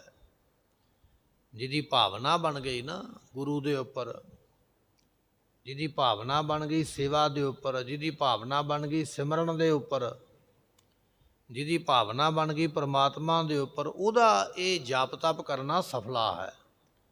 ਗੁਰਮੁਖੋ ਜੇ ਭਾਵਨਾ ਹੀ ਨਹੀਂ ਬਣੀ, ਮੰਨ ਲਓ ਕੋਈ ਬਰਤਨ ਮਾਂਜਦਾ ਹੈ, ਕੋਈ ਝਾੜੂ ਫੇਰਦਾ ਹੈ, ਕੋਈ ਮੰਤਰ ਪੜ੍ਹਦਾ ਪਿਆ ਹੈ, ਪਰ ਇਹ ਸਭ ਕੁਝ ਕਰਦਾ ਤੇ ਪਿਆ, ਭਾਵਨਾ ਹੈ ਨਹੀਂ। ਅੰਦਰੋਂ ਇਹ ਆ ਵੀ ਨਹੀਂ ਮੈਂ ਤੇ ਐਵੇਂ ਹੀ ਇਹ ਲੱਗਾ ਹੋਇਆ, ਇਹਦਾ ਮੈਨੂੰ ਕੀ ਮਿਲਣਾ ਹੈ, ਇਹ ਤੇ ਐਵੇਂ ਵਿਅਰਥ ਕੰਮ, ਵਿਹਲਾ ਕੰਮ ਹੈ। ਬਚਨ ਆਪਾਂ ਪੜ੍ਹਦੇ ਸੀ ਨਾ, ਬੱਧਾ ਚੱਟੀ ਜੋ ਭਰੈ ਨਾ ਗੁਣ ਨਾ ਉਪਕਾਰ। ਬੰਦਿਸ਼ ਵਿੱਚ ਆ ਕੇ ਲੋਕ ਕੀ ਕਹਿਣਗੇ, ਚਲੋ ਕਰਨਾ ਹੀ ਪੈਣਾ, ਕਰ ਲਈਏ। ਸਤਿਗੁਰੂ ਪਾਤਸ਼ਾਹ ਕਹਿੰਦੇ ਉਹਦਾ ਲਾਭ ਕੋਈ ਨਹੀਂ ਹੈ। ਜੇ ਤੇਰੇ ਅੰਦਰ ਭਾਵਨਾ ਹੀ ਨਹੀਂ ਬਣੀ ਤੇ ਫਿਰ ਤੇਰੇ ਉਸ ਕਿਤੇ ਕਰਮ ਦਾ ਕੀ ਲਾਭ ਹੈ? ਕੀਆ ਤੋ ਪ੍ਰਵਾਨ ਹੈ। ਭਾਈ ਉਹਦਾ ਕੀਤਾ ਹੋਇਆ ਜਪ ਤਪ ਪ੍ਰਵਾਨ ਹੈ, ਉਹ ਵਿਅਕਤੀ ਸਫਲਾ ਹੈ, ਉਹਦਾ ਜਪ ਤਪ ਪ੍ਰਵਾਨ ਹੈ। ਜਸੋ ਧਰੇ ਪਿਆਰ। ਜੇ ਪਤੀ ਪਰਮਾਤਮਾ ਤੇਰੇ ਨਾਲ ਪਿਆਰ ਕਰੇ, ਜੇ ਪਰਮਾਤਮਾ ਨਾਲ ਪਿਆਰ ਬਣ ਜਾਵੇ, ਫਿਰ ਤੇ ਤੇਰਾ ਜਪ ਤਪ ਸਫਲਾ ਹੈ, ਫਿਰ ਸੇਵਾ ਸਫਲੀ ਹੈ, ਫਿਰ ਮੰਤਰ ਕਮਾਇਆ ਵੀ ਸਫਲਾ। ਪਰ ਗੁਰਮੁਖੋ ਮੰਤਰ ਪੜ੍ਹਦਾ ਰਿਹਾ, ਪੜ੍ਹੇ ਮੰਤਰ ਕੇਤੇ, ਲਿਖੇ ਜੰਤਰ ਕੇਤੇ। ਮਹਾਰਾਜ ਦਾ ਬਚਨ ਹੈ ਨਾ 10ਵੇਂ ਪਾਤਸ਼ਾਹ ਦਾ, ਪਤਾ ਨਹੀਂ ਕਿੰਨੇ ਕੁ ਮੰਤਰ ਪੜ੍ਹ ਲੈ, ਕਿੰਨੇ ਕੁ ਜੰਤਰ ਪੜ੍ਹ ਲੈ, ਕਿੰਨੀਆਂ ਕੁ ਧੂਣੀਆਂ ਤਾਲੀਆਂ, ਕਿੰਨੇ ਕੁ ਜਲ ਧਾਰੇ ਕਰ ਲੈ, ਕਿੰਨੇ ਕੁ ਰੁੱਖਾਂ ਨਾਲ ਪੁੱਠਾ ਲੜਕਦਾ ਰਿਹਾ, ਪਰ ਪ੍ਰੇਮ ਹੀ ਨਹੀਂ ਬਣਿਆ। ਜਿੰਨਾ ਚਿਰ ਪ੍ਰੇਮ ਨਹੀਂ ਬਣਿਆ ਹੈ ਉਹਨਾਂ ਚਿਰ ਮਹਾਰਾਜ ਕਹਿਣ ਲੱਗੇ ਕੋਈ ਲਾਭ ਨਹੀਂ ਤੇਰੇ ਜਪ ਤਪ ਦਾ। ਜਪ ਤਪ ਲਾਭ ਤਦੋਂ ਦੇਵੇਗਾ ਜਦੋਂ ਤੇਰਾ ਉਹਦੇ ਨਾਲ ਪ੍ਰੇਮ ਬਣਦਾ ਹੈ, ਜਦੋਂ ਭਾਵਨਾ ਬਣਦੀ ਹੈ। ਸਹੁ ਧਰੇ ਪਿਆਰ, ਜਾਂ ਸਹੁ ਕਹੀਏ ਪਤੀ ਪਰਮਾਤਮਾ ਤੇਰੇ ਨਾਲ ਪਿਆਰ ਕਰੇ, ਪ੍ਰੇਮ ਧਾਰੇ ਅਤੇ ਤੇਰਾ ਪ੍ਰੇਮ ਉਹਦੇ ਨਾਲ ਬਣੇ ਤਾਂ ਤੇਰਾ ਜਪ ਤਪ ਸਫਲਾ ਹੈ। ਭਉ ਸ਼ਿੰਗਾਰ ਤੁਮੋਲ ਰਸ, ਭੋਜਨ ਭਉ ਕਰੇ। ਸਤਿਗੁਰੂ ਪਾਤਸ਼ਾਹ ਕਹਿਣ ਲੱਗੇ ਜੋ ਪਰਮੇਸ਼ਰ ਦਾ ਭਉ ਡਰ ਧਾਰਨਾ ਹੈ, ਇਹ ਸ਼ਿੰਗਾਰ ਕਰਨਾ ਹੈ। ਕਿਸੇ ਨੇ ਪੁੱਛ ਹੀ ਲਿਆ ਮਹਾਰਾਜ ਸ਼ਿੰਗਾਰ ਦਾ ਬਚਨ ਕਰਦੇ ਪਿਆ ਵੀ ਸ਼ਿੰਗਾਰ ਕਰਨਾ ਚਾਹੀਦਾ, ਪਰ ਸ਼ਿੰਗਾਰ ਕਰਨਾ ਕਿਹੜਾ? ਇੱਕ ਤੇ ਆ ਦੁਨੀਆ ਦਾ ਸ਼ਿੰਗਾਰ ਹੈ ਨਾ ਵੀ ਆਪਾਂ ਮਹਿੰਦੀ ਲਾ ਲਈ, ਚੂੜੀਆਂ ਪਾ ਲੈ, ਗਜਰੇ ਪਾ ਲੈ, ਪਾਊਡਰ ਕਰੀਮਾਂ ਲਾ ਲੈ, ਸੋਹਣੇ ਕੱਪੜੇ ਪਾ ਲੈ। ਇੱਕ ਤੇ ਇਹ ਸ਼ਿੰਗਾਰ ਹੈ ਦੁਨੀਆ ਦਾ, ਪਰ ਮਹਾਰਾਜ ਤੁਸੀਂ ਸ਼ਿੰਗਾਰ ਕਿਹੜਾ ਕਹਿੰਦੇ ਹੋ? ਸਤਿਗੁਰੂ ਪਾਤਸ਼ਾਹ ਮਹਾਰਾਜ ਕਹਿਣ ਲੱਗੇ ਬਚਨ ਇਹ ਹੈ ਭਾਉ ਸ਼ਿੰਗਾਰ, ਜਿਹੜਾ ਪਰਮਾਤਮਾ ਦਾ ਡਰ ਰੱਖਣਾ ਹਰ ਵੇਲੇ। ਮੈਂ ਆਹ ਕੰਮ ਕਰਨ ਲੱਗਾ ਹਾਂ, ਇਹ ਕੰਮ ਚੰਗਾ ਹੈ ਕਿ ਮਾੜਾ ਹੈ, ਇਹ ਕੰਮ ਕਿਸੇ ਦੇ ਭਲੇ ਵਾਸਤੇ ਹੈ ਜਾਂ ਕਿਸੇ ਦੇ ਦੁੱਖ ਵਾਸਤੇ ਹੈ, ਇੱਥੋਂ ਮੈਨੂੰ ਬਦਦੁਆਵਾਂ ਮਿਲਣਗੀਆਂ ਕਿ ਅਸੀਸਾਂ ਮਿਲਣਗੀਆਂ। ਭਾਵੇਂ ਕਿ ਇਹ ਬੰਦਾ ਮੇਰਾ ਕੁਝ ਨਹੀਂ ਕਰ ਸਕਦਾ, ਪਰ ਪਰਮਾਤਮਾ ਜੋ ਹੈ ਉਹਨੂੰ ਬੜਾ ਕੁਝ ਕਰ ਸਕਦਾ ਹੈ। ਜੇ ਮੈਂ ਗਲਤ ਕੰਮ ਕਰਾਂਗਾ ਉਹ ਪਰਮਾਤਮਾ ਮੈਨੂੰ ਸਜ਼ਾ ਦੇਵੇਗਾ। ਉਹਦੀ ਲਾਠੀ ਦੀ ਆਵਾਜ਼ ਨਹੀਂ ਹੈ, ਪਰ ਉਹ ਨੁਕਸਾਨ ਬੜਾ ਕਰਦੀ ਹੈ। ਜਿਹੜਾ ਇਹ ਡਰ ਰੱਖਣਾ ਹੈ, ਇਹ ਹੈ ਸ਼ਿੰਗਾਰ ਕਰਨਾ। ਇੱਕ ਆਪਾਂ ਦੁਨਿਆਵੀ ਸ਼ਿੰਗਾਰ ਕਰਦੇ ਹਾਂ, ਇੱਥੇ ਦੁਨਿਆਵੀ ਸ਼ਿੰਗਾਰ ਦੀ ਗੱਲ ਨਹੀਂ ਹੈ। ਇੱਥੇ ਸ਼ਿੰਗਾਰ ਹੈ ਪਰਮਾਤਮਾ ਦੇ ਡਰ ਦਾ। ਮੈਂ ਆਹ ਕੰਮ ਕਰਾਂਗਾ ਇਹ ਪਾਪ ਰੂਪ, ਕਿਉਂਕਿ ਸਾਡਾ ਮਨ ਜਿਹੜਾ ਨਾ ਗੁਰਮੁਖੋ, ਇਹ ਸਾਨੂੰ ਹਰ ਵੇਲੇ ਸਾਵਧਾਨ ਕਰਦਾ ਹੈ, ਦੱਸਦਾ ਹੈ ਵੀ ਆਹ ਕੰਮ ਪਾਪ ਵਾਲਾ, ਆਹ ਪੁੰਨ ਵਾਲਾ ਹੈ। ਜਦੋਂ ਅਸੀਂ ਕੋਈ ਚੰਗਾ ਕੰਮ ਕਰਦੇ ਹਾਂ ਨਾ, ਸਾਡਾ ਮਨ ਅੱਗੋਂ ਅੰਦਰੋਂ ਆਵਾਜ਼ ਦਿੰਦਾ ਵੀ ਇਹ ਕੰਮ ਬੜਾ ਚੰਗਾ ਭਲੇ ਦਾ ਹੈ, ਅਸੀਂ ਫਿਰ ਉਸ ਕੰਮ ਨੂੰ ਕਰਦੇ ਹਾਂ। ਜਦੋਂ ਅਸੀਂ ਪਾਪ ਕੰਮ ਕਰਦੇ ਹਾਂ ਉਦੋਂ ਸਾਡਾ ਮਨ ਸਾਨੂੰ ਦੱਸਦਾ ਹੈ ਵੀ ਇਹ ਪਾਪ ਕੰਮ ਹੈ। ਫਿਰ ਅਸੀਂ ਸੱਜੇ ਖੱਬੇ ਵੇਖਦੇ ਹਾਂ, ਅੱਗੇ ਪਿੱਛੇ ਵੇਖਦੇ ਹਾਂ, ਮੈਨੂੰ ਕੋਈ ਵੇਖਦਾ ਤਾਂ ਨਹੀਂ ਪਿਆ, ਕਿਉਂਕਿ ਮਨ ਨੇ ਦੱਸ ਦਿੱਤਾ ਹੈ ਵੀ ਇਹ ਕੰਮ ਪਾਪ ਹੈ। ਤੇ ਪਾਪ ਤੋਂ ਡਰਦਾ ਹੋਇਆ ਫਿਰ ਸੱਜੇ ਖੱਬੇ ਵੇਖਦਾ। ਜਦੋਂ ਆਪਾਂ ਭਲਾ ਕਰਦੇ ਹਾਂ ਉਦੋਂ ਨਹੀਂ ਆਪਾਂ ਸੱਜਾ ਖੱਬਾ ਦੇਖਦੇ। ਮੰਨ ਲਓ ਕਿ ਆਪਾਂ ਕੋਈ ਸੇਵਾ ਕਰਦੇ ਹਾਂ, ਝਾੜੂ ਫੇਰਦੇ ਹਾਂ, ਬਰਤਨ ਮਾਂਜਦੇ, ਫਿਰ ਤੇ ਨਹੀਂ ਨਾ ਆਪਾਂ ਵੇਖਦੇ, ਮੌਜ ਨਾਲ ਲੱਗੇ ਹਾਂ, ਚੰਗਾ ਕੰਮ ਹੈ, ਮਨ ਕਹਿ ਰਿਹਾ ਵੀ ਕੋਈ ਗੱਲ ਨਹੀਂ ਕਰ। ਦਾਨ ਪੁੰਨ ਕੀਤਾ, ਚੰਗਾ ਕੰਮ ਹੈ, ਮਨ ਕਹਿ ਰਿਹਾ ਵੀ ਚੰਗਾ ਕੰਮ ਹੈ, ਕਰਦੇ ਪਏ। ਪਰ ਜਦੋਂ ਅਸੀਂ ਕਿਸੇ ਦੀ ਚੁਗਲੀ ਕਰਨੀ ਹੈ ਉਦੋਂ ਮਨ ਆਵਾਜ਼ ਦਿੰਦਾ ਪਿਆ ਵੀ ਇਹ ਕੰਮ ਮਾੜਾ ਕਰਦਾ। ਫਿਰ ਅਸੀਂ ਧਿਆਨ ਰੱਖਦੇ ਹਾਂ ਅੱਗੇ ਪਿੱਛੇ ਵੀ ਦੂਜਾ ਬੰਦਾ ਤਾਂ ਨਹੀਂ ਸੁਣਦਾ ਪਿਆ, ਕੋਈ ਹੋਰ ਮੇਰੇ ਬਾਰੇ ਦੱਸ ਹੀ ਨਾ ਦੇਵੇ ਜਾ ਕੇ ਫਲਾਣੇ ਨੂੰ ਵੀ ਤੇਰੀ ਫਲਾਣਾ ਚੁਗਲੀ ਕਰਦਾ ਸੀ। ਜਦੋਂ ਅਸੀਂ ਨਿੰਦਿਆ ਕਰਦੇ ਹਾਂ ਉਦੋਂ ਵੀ ਅਸੀਂ ਧਿਆਨ ਰੱਖਦੇ ਹਾਂ, ਕੰਨ ਦੇ ਵਿੱਚ ਹੀ ਗੱਲ ਕਰਦੇ ਹਾਂ ਵੀ ਦੂਜੇ ਤੀਜੇ ਨੂੰ ਪਤਾ ਲੱਗ ਗਿਆ, ਮੇਰੀ ਗੱਲ ਉਹਦੇ ਤੱਕ ਨਾ ਪਹੁੰਚ ਜਾਵੇ ਜਿਹਦੀ ਮੈਂ ਕਰਦਾ ਪਿਆ। ਮਨ ਨੇ ਸਾਨੂੰ ਅਲਾਰਮ ਦੇ ਦਿੱਤਾ ਹੈ, ਮਨ ਨੇ ਦੱਸ ਦਿੱਤਾ ਵੀ ਇਹ ਕੰਮ ਪਾਪ ਦਾ ਹੈ। ਫਿਰ ਅਸੀਂ ਬੜੀ ਸਾਵਧਾਨੀ ਵਰਤਦੇ ਹਾਂ। ਜਦੋਂ ਸਾਨੂੰ ਮਨ ਨੇ ਕਹਿ ਦਿੱਤਾ ਵੀ ਨਹੀਂ ਆਹ ਕੰਮ ਠੀਕ ਹੈ, ਫਿਰ ਅਸੀਂ ਸੁਤੇ ਸਿੱਧ ਆਰਾਮ ਨਾਲ ਹੀ ਕਰੀ ਜਾਂਦੇ। ਇਹ ਗੁਰਮੁਖੋ ਮਨ ਸਾਡਾ ਸਾਨੂੰ ਸਾਵਧਾਨ ਕਰਦਾ ਹੈ। ਹੁਣ ਗੁਰਮੁਖੋ ਚੋਰ ਚੋਰੀ ਕਰਦਾ ਹੈ ਨਾ, ਚੋਰ ਨੂੰ ਪਤਾ ਹੈ ਕਿ ਚੋਰੀ ਮਾੜੀ ਹੈ, ਮਨ ਨੇ ਕਹਿ ਦਿੱਤਾ ਵੀ ਮਾੜਾ ਕੰਮ ਕਰਦਾ। ਉਹ ਚੋਰ ਇਹ ਵੇਖਦਾ ਵੀ ਰਾਤ ਦਾ ਹਨੇਰਾ ਹੋ ਜਾਵੇ, ਸਾਰੇ ਲੋਕ ਸੌਂ ਜਾਣ, ਜਦੋਂ ਮੈਂ ਆਪਣਾ ਕੰਮ ਕਰਾਂ ਖੜਾਕ ਨਾ ਹੋਵੇ, ਖੜਕਾ ਨਾ ਹੋਵੇ, ਮੈਨੂੰ ਕੋਈ ਆਉਂਦੇ ਨੂੰ ਨਾ ਵੇਖੇ, ਮੈਨੂੰ ਕੋਈ ਜਾਂਦੇ ਨੂੰ ਨਾ ਵੇਖੇ, ਮੈਂ ਆਪਣਾ ਮੂੰਹ ਬੰਨ੍ਹ ਲਵਾਂ, ਮੇਰੀ ਪਛਾਣ ਨਾ ਆਵੇ। ਇਹ ਸਾਰਾ ਕੁਝ ਤਾਂ ਕੀਤਾ ਕਿਉਂਕਿ ਮਨ ਨੇ ਆਖਿਆ ਵੀ ਤੂੰ ਗਲਤ ਕੰਮ ਕਰਦਾ ਪਿਆ ਹੈ, ਤਾਂ ਉਹਨੇ ਸਾਰੀ ਤਿਆਰੀ ਕੀਤੀ ਹੈ। ਅਤੇ ਜਦੋਂ ਅਸੀਂ ਚੰਗਾ ਕੰਮ ਕਰਦੇ ਹਾਂ, ਕਿਸੇ ਤੀਰਥ ਯਾਤਰਾ ਚੱਲੇ ਹਾਂ, ਕਿਤੇ ਪੁੰਨਦਾਨ ਕਰਦੇ, ਫਿਰ ਨਹੀਂ ਆਪਾਂ ਮੂੰਹ ਬੰਨ੍ਹਦੇ, ਫਿਰ ਨਹੀਂ ਆਪਾਂ ਰਾਤ ਦਾ ਹਨੇਰਾ ਉਡੀਕਦੇ, ਫਿਰ ਆਪਾਂ ਸ਼ੋਰ ਸ਼ਰਾਬੇ ਤੋਂ ਵੀ ਨਹੀਂ ਡਰਦੇ, ਕਿਉਂਕਿ ਚੰਗਾ ਕੰਮ ਕਰਦੇ ਪਏ। ਮਨ ਨੇ ਕਹਿ ਦਿੱਤਾ ਵੀ ਤੂੰ ਚੰਗਾ ਕਰਦਾ ਪਿਆ, ਤੈਨੂੰ ਡਰਨ ਦੀ ਲੋੜ ਨਹੀਂ ਹੈ। ਮਨ ਨੇ ਕਹਿ ਦਿੱਤਾ ਇਹ ਕੰਮ ਮਾੜਾ ਹੈ, ਤੈਨੂੰ ਡਰਨ ਦੀ ਲੋੜ ਹੈ। ਮਨ ਸਾਡਾ ਸਾਵਧਾਨ ਕਰਦਾ ਹੈ, ਪਰ ਅਸੀਂ ਉਹਦੀ ਸਾਵਧਾਨੀ ਦੇ ਸਿਗਨਲ ਨੂੰ ਸਮਝ ਨਹੀਂ ਪਾਉਂਦੇ ਵੀ ਇਹ ਸਾਨੂੰ ਕੀ ਇਸ਼ਾਰਾ ਦੇ ਰਿਹਾ ਹੈ। ਸਤਿਗੁਰੂ ਪਾਤਸ਼ਾਹ ਕਹਿਣ ਲੱਗੇ ਭਾਉ ਸਿੰਗਾਰ, ਰੱਬ ਦਾ ਡਰ ਧਾਰਨ ਕਰਨਾ ਕਿ ਜਿਹੜਾ ਵੀ ਮੈਂ ਕੰਮ ਕਰਾਂਗਾ ਪਰਮਾਤਮਾ ਵੇਖਦਾ ਹੈ। ਇਹ ਹੈ ਕਈ ਵਾਰੀ ਗੁਰਸਿੱਖ ਨਾਮ ਜਪਣ ਵਾਲੇ, ਬਾਣੀ ਪੜ੍ਹਨ ਵਾਲੇ ਇਹ ਗੱਲ ਕਹਿ ਦਿੰਦੇ ਨਾ, ਮੈਂ ਮਹਾਰਾਜ ਨੂੰ ਕੀ ਜਾ ਕੇ ਮੂੰਹ ਵਿਖਾਵਾਂਗਾ, ਮੈਂ ਗੁਰੂ ਗੋਬਿੰਦ ਸਿੰਘ ਪਾਤਸ਼ਾਹ ਨੂੰ ਕੀ ਮੂੰਹ ਵਿਖਾਵਾਂਗਾ ਜਾ ਕੇ। ਜਿਨ੍ਹਾਂ ਦੇ ਮਨ ਵਿੱਚ ਇਹ ਡਰ ਹੈ, ਉਹਨਾਂ ਦੀ ਇਹ ਭਾਵਨਾ ਹੈ ਕਿ ਮੈਂ ਗੁਰੂ ਦੇ ਕੋਲ ਜਾਣਾ ਹੈ, ਮੈਂ ਉੱਥੇ ਕੀ ਵਿਖਾਵਾਂਗਾ ਆਪਣਾ ਮੂੰਹ। ਜਿਹੜੇ ਪਾਪੀ ਨੇ ਉਹਨਾਂ ਨੂੰ ਪਤਾ ਵੀ ਮੈਂ ਤਾਂ ਜਾਣਾ ਹੀ ਨਹੀਂ, ਤੇ ਮੈਂ ਜੋ ਮਰਜ਼ੀ ਕਰੀ ਜਾਵਾਂ, ਜਾਣਾ ਤੇ ਮੈਂ ਨਰਕਾਂ ਦੇ ਵਿੱਚ ਹੈ। ਸਤਿਗੁਰੂ ਪਾਤਸ਼ਾਹ ਕਹਿਣ ਲੱਗੇ ਭਾਉ ਸਿੰਗਾਰ, ਜਿਹੜਾ ਡਰ ਧਾਰਨ ਕਰਨਾ ਗੁਰਮੁਖਾ, ਇਹ ਸ਼ਿੰਗਾਰ ਕਰਨਾ ਕਰ। ਭਾਉ ਸ਼ਿੰਗਾਰ ਤੰਬੋਲ ਰਸ। ਤੇ ਗੁਰਮੁਖੋ ਤੰਬੋਲ ਰਸ ਤੋਂ ਭਾਵ ਹੁੰਦਾ ਹੈ, ਰਸ ਨਾਮ ਹੈ ਪ੍ਰੇਮ ਦਾ, ਪਰਮਾਤਮਾ ਦੇ ਨਾਲ ਪ੍ਰੇਮ ਧਾਰਨ ਕਰ। ਇਹ ਪਾਨ ਦਾ ਖਾਣਾ ਹੈ। ਕੁਝ ਇਲਾਕਿਆਂ ਵਿੱਚ ਪਾਨ ਚੱਬਣਾ ਇੱਕ ਸ਼ਿੰਗਾਰ ਸਮਝਿਆ ਜਾਂਦਾ ਹੈ। ਪਾਨ ਸੁਪਾਰੀ ਖਾਤੀਆਂ, ਮੁਖ ਬੀੜੀਆਂ ਲਾਈਆਂ, ਹਰ ਹਰ ਕਦੇ ਨ ਚੇਤਿਓ, ਜਮ ਪਕੜ ਚਲਾਈਆਂ। ਬਾਣੀ ਵਿੱਚ ਵੀ ਲਿਖਿਆ ਨਾ, ਕੁਝ ਲੋਕ ਇਸ ਨੂੰ ਸ਼ਿੰਗਾਰ ਸਮਝਦੇ, ਪਾਨ ਖਾਣਾ। ਸਤਿਗੁਰੂ ਪਾਤਸ਼ਾਹ ਕਹਿਣ ਲੱਗੇ ਜਿਹੜਾ ਸ਼ਿੰਗਾਰ ਕਰਨਾ ਨਾ, ਪਾਨ ਖਾਣ ਦੀ ਲੋੜ ਨਹੀਂ ਹੈ, ਬੀੜੀ ਸਿਗਰਟ ਪੀਣ ਦੀ ਲੋੜ ਨਹੀਂ ਹੈ। ਪਰਮਾਤਮਾ ਦੇ ਨਾਲ ਪ੍ਰੇਮ ਕਰ, ਇਹ ਸ਼ਿੰਗਾਰ ਦਾ ਦੂਜਾ ਅੰਗ ਹੈ। ਇਹ ਮੰਨ ਲਾ ਵੀ ਤੂੰ ਆਪਣੇ ਸਰੀਰ ਦੇ ਉੱਪਰ ਅਤਰ ਫਲੈਲ ਲਾ ਲਿਆ ਹੈ, ਸੁਗੰਧੀ ਵਾਲੀ ਵਸਤੂ ਲਾ ਲਈ ਹੈ। ਜਿਹੜਾ ਪ੍ਰਮਾਤਮਾ ਨਾਲ ਪ੍ਰੇਮ ਕਰਨਾ ਹੈ। ਭੋਜਨ ਭਾਉ ਕਰੇ। ਅਤੇ ਤੀਜਾ ਬਚਨ ਮਹਾਰਾਜ ਕਹਿਣ ਲੱਗੇ, ਜਿਹੜਾ ਪ੍ਰਮਾਤਮਾ ਦੇ ਨਾਲ ਜਗਿਆਸੂ ਦਾ ਅਤੇ ਪ੍ਰਮਾਤਮਾ ਦਾ ਆਪਸ ਵਿੱਚ ਅਭੇਦਤਾ ਹੋਣੀ, ਮਿਲ ਜਾਣਾ।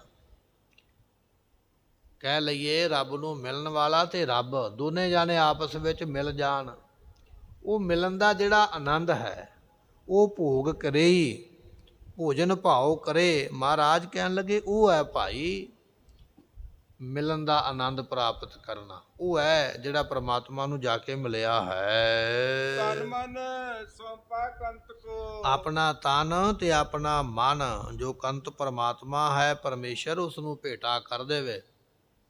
ਜਿਵੇਂ ਅਸੀਂ ਦੁਨੀਆ ਦੇ ਵਿੱਚ ਆਪਣੇ ਘਰ ਦੇ ਵਿੱਚੋਂ ਵਸਤੂ ਦਿੰਦੇ ਜਾਂ ਲੈਂਦੇ ਹਾਂ, ਐਸੇ ਤਰ੍ਹਾਂ ਬਿਲਕੁਲ ਆਪਣਾ ਤਨ ਤੇ ਮਨ ਪਰਮਾਤਮਾ ਨੂੰ ਭੇਟਾ ਕਰ ਦੇਣਾ ਕਰੇ। ਓ ਨਾਨਕ ਭੋਗ ਕਰੇ। ਗੁਰਮੁਖੋ ਕੰਤ ਨਾਮ ਗੁਰੂ ਦਾ ਹੈ, ਗੁਰੂ ਹੀ ਹੈ ਸਾਡਾ ਰਾਖਾ, ਗੁਰੂ ਹੀ ਹੈ ਸਾਡਾ ਮਾਲਕ, ਗੁਰੂ ਹੀ ਹੈ ਸਾਡਾ ਪਤੀ।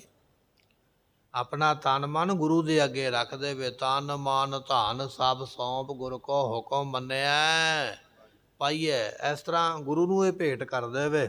ਪਾਤਸ਼ਾਹ ਕਹਿਣ ਲੱਗੇ ਤਨ ਮਨ ਸੌਂਪੈ ਕੰਤ ਕੋ, ਕੰਤ ਨਾਮ ਗੁਰੂ ਦਾ, ਗੁਰੂ ਨੂੰ ਆਪਣਾ ਤਨ ਮਨ ਭੇਟ ਕਰ ਦੇਵੇ। ਓ ਨਾਨਕ ਭੋਗ ਕਰੇ। ਤੇ ਸਤਿਗੁਰੂ ਪਾਤਸ਼ਾਹ ਕਹਿਣ ਲੱਗੇ ਇਹ ਆਨੰਦ ਦਾ ਜਿਹੜਾ ਹੈ ਇਹ ਭੋਗਣਾ ਹੈ। ਇਸ ਆਨੰਦ ਦੇ ਸਵਾਦ ਨੂੰ ਭੋਗਣਾ ਕਰੇ, ਜੋ ਪ੍ਰਮਾਤਮਾ ਦੇ ਨਾਲ ਅਭੇਦਤਾ ਹੋਣੀ ਹੈ, ਮਲਾਪ ਹੋਣਾ ਹੈ, ਇਹ ਉਹਦੇ ਨਾਲ ਭੋਗ ਕਰਨਾ ਕਰੇ। ਮਾਲਾ ਤੀਜਾ ਕਾਜਲ ਫੂਲ ਤੰਬੋਲ, ਕਾਜਲ ਫੂਲ ਤੰਬੋਲ ਰਸ, ਲੈ ਤਨ ਕੀਆ ਸਿੰਗਾਰ। ਸਤਿਗੁਰੂ ਪਾਤਸ਼ਾਹ ਕਹਿਣ ਲੱਗੇ ਇੱਕ ਇਸਤਰੀ ਨੇ, ਪਤੀ ਪਰਮਾਤਮਾ, ਇੱਕ ਇਸਤਰੀ ਨੇ ਪਤੀ ਦੀ ਪ੍ਰਾਪਤੀ ਵਾਸਤੇ ਆਪਣੀਆਂ ਅੱਖਾਂ ਵਿੱਚ ਕੱਜਲ ਪਾ ਲਿਆ, ਸੁਰਮਾ ਪਾ ਲਿਆ। ਸੁਰਮਾ ਵੀ ਇੱਕ ਸ਼ਿੰਗਾਰ ਦਾ ਇੱਕ ਅੰਗ ਹੈ। ਅੱਖਾਂ ਵਿੱਚ ਸੁਰਮਾ ਪਾ ਲਿਆ। ਫੂਲ, ਫੂਲ ਨਾਮ ਫੁੱਲਾਂ ਦਾ, ਗਲ ਵਿੱਚ ਫੁੱਲਾਂ ਦੀ ਮਾਲਾ ਪਾ ਲਈ। ਤੰਬੋਲ ਰਸ, ਜੋ ਤੰਬੋਲ ਪਾਨ ਇਤਿਆਦਿਕ ਹੈ ਉਹਨਾਂ ਨੂੰ ਵੀ ਚੁਬਾ ਲਿਆ। ਤੇ ਪਾਤਸ਼ਾਹ ਕਹਿੰਦੇ ਹਨ ਤਨ ਕੀਆ ਸਿੰਗਾਰ। ਧੰਨ ਜੀਵ ਇਸਤਰੀ ਨੇ ਇਹ ਭਾਈ ਇਹਨਾਂ ਸਾਰੀਆਂ ਚੀਜ਼ਾਂ ਨੂੰ ਨਾਲ ਲੈ ਕੇ ਤੇ ਸ਼ਿੰਗਾਰ ਕਰ ਲਿਆ ਹੈ। ਸਾਰੀਆਂ ਚੀਜ਼ਾਂ ਆਪਣੇ ਨੂੰ ਪ੍ਰਾਪਤ ਕਰ ਲਈਆਂ। ਸੁਰਮਾ ਵੀ ਪਾ ਲਿਆ ਹੈ, ਫੁੱਲਾਂ ਦੀ ਮਾਲਾ ਵੀ ਗਲ ਵਿੱਚ ਪਾ ਲਈ ਹੈ। ਐਸੇ ਤਰ੍ਹਾਂ ਸੁਗੰਧੀ ਵਾਲੀਆਂ ਵਸਤੂਆਂ ਤਨ ਦੇ ਉੱਪਰ ਲਾ ਲਈਆਂ, ਖੁਸ਼ਬੂ ਵਾਲੀਆਂ ਵਸਤੂਆਂ ਸੋਹਣੀਆਂ ਤਾਕਤਵਰ ਉਹ ਮੂੰਹ ਦੇ ਵਿੱਚ ਵੀ ਪਾ ਲਈਆਂ। ਇਸ ਤਰ੍ਹਾਂ ਇਹ ਇਸਤਰੀ ਸ਼ਿੰਗਾਰ ਕਰਦੀ ਹੈ। ਸੇਜਾ ਕੰਤ ਨਾ ਆਇਓ। ਪਰ ਕਹਿਣ ਲੱਗੇ ਜੇ ਸੇਜਾ ਦੇ ਉੱਪਰ ਘਰ ਦੇ ਵਿੱਚ ਪਤੀ ਨਾ ਆਵੇ, ਪਤੀ ਪ੍ਰਾਪਤ ਨਾ ਹੋਵੇ, ਭਇਆ ਵਿਕਾਰ। ਤੇ ਉਹ ਕੀਤਾ ਹੋਇਆ ਸ਼ਿੰਗਾਰ ਫਿਰ ਐਵੇਂ ਹੀ ਚਲਾ ਗਿਆ। ਨਾ ਤੇ ਉਹ ਸੁਰਮਾ ਪਾਇਆ ਕੰਮ ਆਇਆ, ਨਾ ਉਹ ਫੁੱਲਾਂ ਦੀ ਮਾਲਾ ਗਲ ਵਿੱਚ ਪਾਈ ਕੰਮ ਆਈ, ਨਾ ਸੁਗੰਧੀਆਂ ਤਣ ਤੇ ਲਾਈਆਂ ਕੰਮ ਆਈਆਂ, ਕਿਉਂਕਿ ਪਤੀ ਘਰ ਵਿੱਚ ਆਇਆ ਹੀ ਨਹੀਂ ਹੈ। ਤੇ ਉਹ ਸ਼ਿੰਗਾਰ ਸਾਰਾ ਐਵੇਂ ਵਿਅਰਥ ਚਲਾ ਗਿਆ, ਕੰਮ ਨਹੀਂ ਆਇਆ। ਮਹਾਰਾਜ ਫਿਰ ਫਰਮਾਉਂਦੇ ਹਨ ਸ਼ਲੋਕ, ਕਾਜਲ ਫੂਲ ਤੰਬੋਲ ਰਸ। ਸਤਿਗੁਰੂ ਪਾਤਸ਼ਾਹ ਕਹਿਣ ਲੱਗੇ, ਭਾਈ ਗੁਰਮੁਖਾ ਬਚਨ ਇਹ ਹੈ ਕਿ ਜਿਹੜਾ ਸਮਾਧੀ ਲਾਉਣਾ ਹੈ ਇਹ ਹੈ ਕੱਜਲ ਪਾਉਣਾ।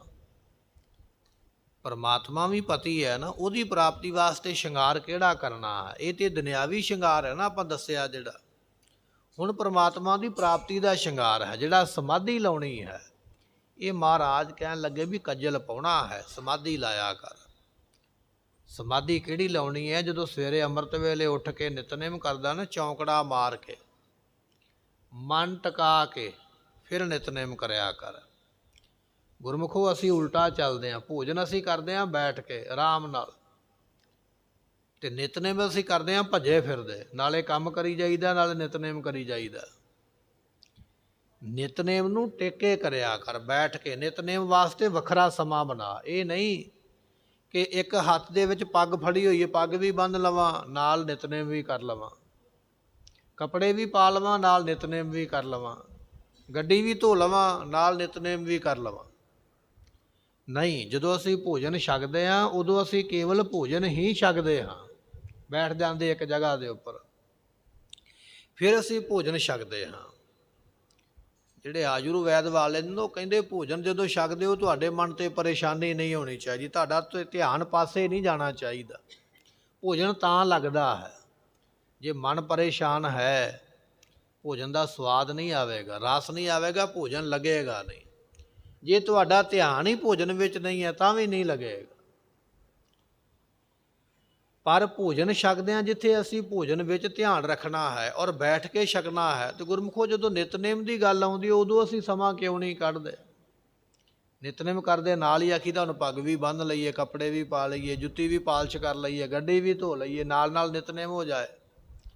ਫਿਰ ਬਾਅਦ ਵਿੱਚ ਆਖਦੇ ਆ ਮੇਰਾ ਮਨ ਨਹੀਂ ਟਿਕਿਆ, ਨਿਤਨੇਮ ਦੇ ਵਿੱਚ ਮੇਰਾ ਮਨ ਟਿਕਦਾ ਨਹੀਂ ਹੈ। ਮਨ ਕਿੱਥੋਂ ਟਿਕੇ? ਤੂੰ ਮਨ ਨੂੰ ਤੇ ਟਿਕਣ ਹੀ ਨਹੀਂ ਦਿੱਤਾ, ਮਨ ਨੂੰ ਤੇ ਕੰਮ ਲਾ ਛੱਡਿਆ ਹੈ। ਨਿਤਨੇਮ ਕਰਨ ਵੇਲੇ ਬੈਠ ਜਾਇਆ ਕਰ ਚੌਂਕੜਾ ਲਾ ਕੇ।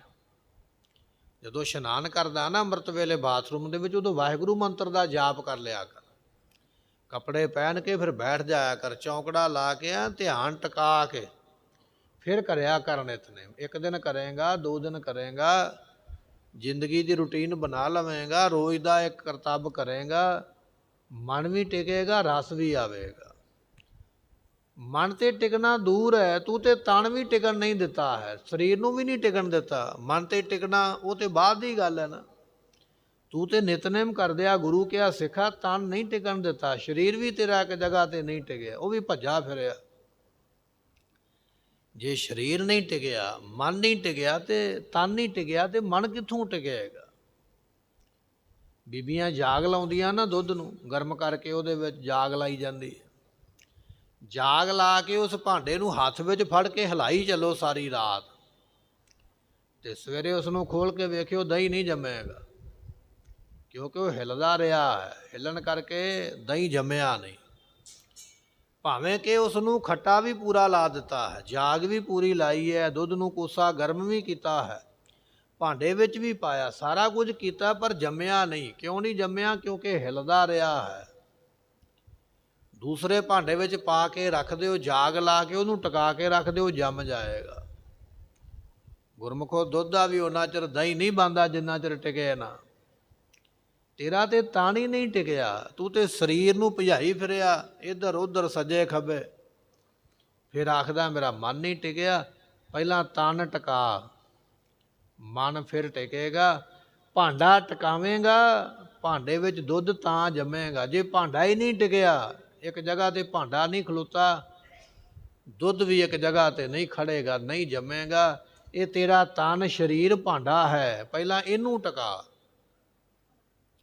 ਇਹਨੂੰ ਟਿਕਾਏਗਾ, ਇਹਦੇ ਅੰਦਰ ਦੁੱਧ ਕੀ ਹੈ? ਮਨ ਹੈ। ਫਿਰ ਮਨ ਜਾ ਕੇ ਟਿਕੇਗਾ, ਪ੍ਰਾਪਤੀ ਫਿਰ ਹੈ। ਪਰ ਗੁਰਮੁਖੋ ਉਲਟਾ ਚੱਲਦੇ, ਪ੍ਰਸ਼ਾਦਾ ਛਕਣ ਲੱਗਿਆ ਤੇ ਹੋ ਸਕਦਾ ਬੈਠ ਜਾਈਏ, ਇਹ ਵੀ ਚੰਗਾ ਗੁਣ ਹੈ। ਮਹਾਰਾਜ ਨੇ ਪੰਗਤ ਦੀ ਮਰਿਆਦਾ ਤਾਂ ਚਲਾਈ ਸੀ ਬੈਠ ਕੇ। ਤੇ ਪਸ਼ੂ ਦੀ ਮਰਿਆਦਾ ਕੀ ਹੈ? ਪਸ਼ੂ ਦੀ ਮਰਿਆਦਾ ਹੈ ਖੜ ਕੇ ਖਾਣਾ। ਪਸ਼ੂ ਜਦੋਂ ਖਾਂਦਾ ਉਹ ਖੜ ਕੇ ਖਾਂਦਾ ਹੈ, ਤੇ ਮਨੁੱਖ ਜਿਹੜਾ ਹੈ ਜਦੋਂ ਛਕਦਾ ਉਹ ਬੈਠ ਕੇ। ਇਹ ਮਨੁੱਖ ਦੀ ਕਿਰਿਆ ਹੈ, ਕਿਉਂਕਿ ਮਨੁੱਖ ਦਾ ਸਰੀਰ ਉੱਪਰ ਨੂੰ ਹੈ, ਧਰਤੀ ਤੋਂ ਸਿੱਧਾ ਤਾਂ ਨੂੰ ਹੈ, ਉੱਪਰ ਨੂੰ ਖੜਾ ਹੋਇਆ। ਮਨੁੱਖ ਦੀ ਮਰਿਆਦਾ ਤਾਂ ਬਹਿ ਕੇ ਖਾਣ ਦੀ ਹੈ। ਪਸ਼ੂ ਦਾ ਸਰੀਰ ਦੂਸਰੇ ਪਾਸੇ ਨੂੰ ਲੰਮਾ ਹੈ, ਉਹਦੀ ਮਰਿਆਦਾ ਹੈ ਖੜ ਕੇ ਖਾਣ ਦੀ। ਪਰ ਗੁਰਮੁਖੋ ਮਨੁੱਖ ਤੇ ਪਸ਼ੂ ਬਣ ਗਿਆ ਹੈ। ਪਸ਼ੂ ਦੇ ਵਾਂਗ ਖੜ ਕੇ ਆਪਾਂ ਸਟਾਲ ਤੇ ਕਿਤੇ ਖੜ ਜਾਈਏ, ਰੇਹੜੀ ਤੇ ਖੜ ਕੇ ਹੀ ਖਾਈਦਾ ਨਾ। ਤੇ ਜੇ ਕਿਤੇ ਵਿਆਹ ਸ਼ਾਦੀਆਂ ਦੇ ਚਲੇ ਜਾਈਏ ਤੇ ਉੱਥੇ ਵੀ ਲਾਈਨ ਹੀ ਲੱਗੀ ਹੁੰਦੀ ਹੈ, ਹੱਥ ਵਿੱਚ ਥਾਲੀ ਫੜੀ ਹੁੰਦੀ ਹੈ, ਤੇ ਉੱਥੇ ਵੀ ਖੜ ਕੇ ਖਾਂਦਾ ਹੈ। ਉਹ ਭੋਜਨ ਲੱਗਦਾ ਨਹੀਂ ਹੈ। ਇਹ ਭੋਜਨ ਖਾਣ ਦੀ ਪ੍ਰਕਿਰਿਆ ਗਲਤ ਹੈ। ਰੋ ਵਿਚਾਰ ਜੀਵਨ ਦੇ ਵਿੱਚ ਮਹਾਰਾਜ ਕਹਿਣ ਲੱਗੇ ਬਚਨ ਇਹ ਹੈ, ਕਾਜਲ ਤੋਂ ਭਾਵ ਹੁੰਦਾ ਸਮਾਧੀ ਲਾਉਣੀ। ਸਮਾਧੀ ਇਹ ਨਹੀਂ ਲਾਉਣੀ ਜਿਵੇਂ ਆਪਾਂ ਬਚਨ ਸਰਵਣ ਕਰਦੇ ਵੀ ਧੂਣੀਆਂ ਤਾ ਲਈਆਂ, ਕਿਤੇ ਪਾਣੀ ਵਿੱਚ ਜਾ ਕੇ ਬੈਠ ਗਿਆ, ਕਿਤੇ ਚੁਰਾਹੇ ਵਿੱਚ ਜਾ ਕੇ ਬੈਠ ਗਿਆ, ਉਹ ਸਮਾਧੀ ਨਹੀਂ। ਗੁਰੂ ਕੇ ਸਿੱਖ ਦੀ ਸਮਾਧੀ ਹੈ ਜਿਹੜਾ ਅੰਮ੍ਰਿਤ ਵੇਲੇ ਚੌਂਕੜਾ ਲਾ ਕੇ ਨਿਤਨੇਮ ਕਰਨਾ ਹੈ। ਗੁਰ ਸਤਿਗੁਰ ਕਾ ਜੋ ਸਿੱਖ ਅਖਾਏ, ਸੋ ਭਲਕੇ ਉੱਠ ਹਰ ਨਾਮ ਤੇ ਆਵੇ। ਇਹ ਹੈ ਸਮਾਧੀ ਲਾਉਣੀ। ਜਦੋਂ ਨਿਤਨੇਮ ਕਰਦਾ ਉਦੋਂ ਬੈਠ ਜਾਇਆ ਕਰ ਟਿਕ ਕੇ, ਦੁਨੀਆ ਦੇ ਫਿਕਰ ਪਰੇ ਕਰਕੇ, ਦੁਨੀਆਦਾਰੀ ਮਨ ਵਿੱਚੋਂ ਕੱਢ ਕੇ, ਦੂਰ ਕਰਕੇ, ਦਿਮਾਗ ਦੇ ਵਿੱਚੋਂ ਸੋਚ ਪਰੇ ਕਰਕੇ ਬੈਠਿਆ ਕਰ, ਫਿਰ ਨਿਤਨੇਮ ਕਰਿਆ ਕਰ। ਕਿਤੇ ਇੱਕ ਦਿਨ ਕਰਕੇ ਵੇਖ, 2 ਦਿਨ ਕਰਕੇ ਵੇਖ, ਜਿਹੜਾ ਆਨੰਦ ਆਵੇਗਾ ਉਹ ਪਹਿਲਾਂ ਨਹੀਂ ਕਦੇ ਆਇਆ ਹੈ। ਸਤਿਗੁਰੂ ਪਾਤਸ਼ਾਹ ਕਹਿਣ ਲੱਗੇ ਭਾਈ ਕੱਜਲ ਇਹ ਪਾਉਣਾ ਹੈ, ਅੱਖਾਂ ਵਿੱਚ ਕੱਜਲ ਪਾਵੇਂਗਾ, ਸੁਰਮਾ ਪਾਵੇਂਗਾ, ਧੋਤਿਆਂ ਨਿਕਲ ਜਾਣਾ ਹੈ।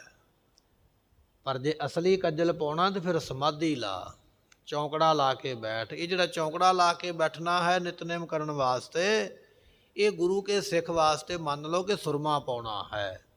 ਐਸੀ ਦਾਤ ਫਰਮਾਉਂਦੇ ਹਨ। ਕਾਜਲ ਫੂਲ ਤੰਬੋਲ ਰਸ ਲੈ ਤਨ ਕੀਆ ਸਿੰਗਾਰ। ਤੇ ਸਤਿਗੁਰੂ ਪਾਤਸ਼ਾਹ ਕਹਿਣ ਲੱਗੇ ਗੁਰਮੁਖੋ ਦੂਜਾ ਬਚਨ ਇਹ ਹੈ ਸਮਝਣ ਵਾਸਤੇ ਕਿ ਜਿਹੜਾ ਪ੍ਰਫੁੱਲਤ ਹੋ ਕੇ ਗੁਣਾਂ ਦਾ ਗਾਉਣਾ ਹੈ। ਪ੍ਰਫੁੱਲਤ ਤੋਂ ਭਾਵ ਹੁੰਦਾ ਖਿੜ ਕੇ, ਖੁਸ਼ੀ ਦੇ ਨਾਲ। ਇੱਕ ਤੇ ਹੁੰਦਾ ਨਾ ਵੀ ਹੁਣ ਨਿਤਨੇਮ ਕਰਨਾ ਹੀ ਪੈਣਾ, ਹੁਣ ਤੇ ਉੱਠਣਾ ਹੀ ਪੈਣਾ, ਇਹ ਅਲਾਰਮ ਕਿਉਂ ਵੱਜਾ ਹੈ, ਦਿਨ ਕਿਉਂ ਚੜ੍ਹਿਆ ਹੈ। ਇਹ ਗੁਰੂ ਪਾਤਸ਼ਾਹ ਨੇ ਬਚਨ ਕਿਉਂ ਆਖਿਆ ਵੀ ਅੰਮ੍ਰਿਤ ਵੇਲੇ ਨਿਤਨੇਮ ਕਰਨਾ? ਮਹਾਰਾਜ ਨੇ ਦੁਪਹਿਰੇ ਕਿਉਂ ਨਹੀਂ ਕਿਹਾ ਵੀ ਨਿਤਨੇਮ ਕਰਨਾ ਹੈ? ਜੇ ਮੈਂ ਹੁੰਦਾ ਤੇ ਮੈਂ ਮਹਾਰਾਜ ਨੂੰ ਕਹਿੰਦਾ ਵੀ ਮਹਾਰਾਜ ਅੰਮ੍ਰਿਤ ਵੇਲੇ ਦੀ ਬਜਾਏ ਆਪ ਜੀ 10-11 ਵਜੇ ਕਹਿ ਦਿਓ ਵੀ ਨਿਤਨੇਮ ਕਰਨਾ ਚਾਹੀਦਾ। ਸਾਡੀ ਮਨਸ਼ਾ ਇਹ ਹੈ, ਪਰਮਾਤਮਾ ਦੇ ਬਚਨ ਨੂੰ, ਹੁਕਮ ਨੂੰ ਖਿੜੇ ਮੱਥੇ ਨਾ ਮੰਨਣਾ, ਉਹਦੇ ਵਿੱਚ ਵੀ ਮੱਥੇ ਵੱਟ ਪਾਉਣੇ ਕਿ ਹੁਣ ਸਵੇਰੇ ਉੱਠਣਾ ਪੈਣਾ, ਸਵੇਰੇ ਬਾਣੀ ਪੜ੍ਹਨੀ ਪਵੇਗੀ। ਨਹੀਂ, ਮਹਾਰਾਜ ਕਹਿਣ ਲੱਗੇ ਬਚਨ ਇਹ ਹੈ, ਤੰਬੋਲ ਰਸ ਇਹ ਹੈ, ਪਾਣ ਦਾ ਚੱਬਣਾ ਇਹ ਹੈ, ਉਹਦਾ ਰਸ ਲੈਣਾ ਇਹ ਹੈ, ਜਿਹੜਾ ਖਿੜੇ ਮੱਥੇ ਖੁਸ਼ ਹੋ ਕੇ, ਪ੍ਰਸੰਨ ਹੋ ਕੇ ਉਡੀਕਦੇ ਰਹਿਣਾ ਕਦੋਂ ਅੰਮ੍ਰਿਤ ਵੇਲਾ ਹੋਵੇਗਾ, ਕਦੋਂ ਮੈਂ ਉੱਠਾਂਗਾ। ਉਹ ਕਦੋਂ ਸਮਾਂ ਆਵੇਗਾ ਜਦੋਂ ਮੈਂ ਬਾਣੀ ਪੜ੍ਹਾਂਗਾ, ਕਦੋਂ ਸਮਾਂ ਆਵੇਗਾ ਜਦੋਂ ਗੁਰੂ ਦੇ ਦਰਸ਼ਨ ਕਰਾਂਗਾ, ਤਨ ਮਨ ਹੋਏ ਨਿਹਾਲ ਜਾਂ ਗੁਰ ਦੇਖਾਂ। ਹੁਣ ਗੁਰਮੁਖੋ ਇੱਕ ਬੰਦਾ ਉਹ ਹੈ ਜਿਹੜਾ ਕਹਿੰਦਾ ਵੀ ਇਹ ਨਿਤਨੇਮ ਕਿਉਂ ਬਣਾਇਆ ਹੈ, ਅੰਮ੍ਰਿਤ ਵੇਲਾ ਕਿਉਂ ਬਣਾਇਆ, ਮੈਨੂੰ ਉੱਠਣਾ ਕਿਉਂ ਪੈਣਾ ਹੈ, ਬੜੀ ਮਾੜੀ ਗੱਲ ਹੈ। ਇੱਕ ਉਹ ਹੈ ਜਿਹੜਾ ਉਡੀਕਦਾ ਪਿਆ ਵੀ ਛੇਤੀ ਨਾਲ ਅੰਮ੍ਰਿਤ ਵੇਲਾ ਹੋਵੇ ਤੇ ਮੈਂ ਉੱਠ ਕੇ ਨਿਤਨੇਮ ਕਰਾਂ। ਹੁਣ ਨਿਤਨੇਮ ਦੋਵਾਂ ਨੇ ਕਰ ਲਿਆ ਹੈ, ਪਰ ਇੱਕ ਨੇ ਕੀਤਾ ਗਾਲਾਂ ਮੰਦੇ ਦਿੰਦਿਆਂ ਹੋਇਆ, ਦੋਸ਼ ਆਰੋਪਦਿਆਂ ਹੋਇਆ ਵੀ ਇਹ ਨਿਤਨੇਮ ਦਾ ਸਮਾਂ ਸਹੀ ਨਹੀਂ ਹੈ, ਅੰਮ੍ਰਿਤ ਵੇਲੇ ਉੱਠਣਾ ਬੜਾ ਔਖਾ ਹੈ। ਇੱਕ ਹੈ ਜਿਹੜਾ ਪਹਿਲਾਂ ਹੀ ਉਡੀਕਦਾ ਪਿਆ ਖੁਸ਼ੀ ਦੇ ਨਾਲ। ਮਹਾਰਾਜ ਕਹਿਣ ਲੱਗੇ ਤੰਬੂਲ ਰਸ, ਪਾਨਾਂ ਦਾ ਚੱਬਣਾ ਇਹ ਹੈ ਜਿਹੜਾ ਖੁਸ਼ ਹੋ ਕੇ, ਪ੍ਰਸੰਨ ਹੋ ਕੇ, ਖਿੜੇ ਮੱਥੇ ਪਰਮਾਤਮਾ ਦੇ ਨਾਮ ਨੂੰ ਜਪਣਾ, ਬੰਦਗੀ ਕਰਨੀ, ਇਹ ਭਾਈ ਸ਼ਿੰਗਾਰ ਕਰਨਾ ਹੈ।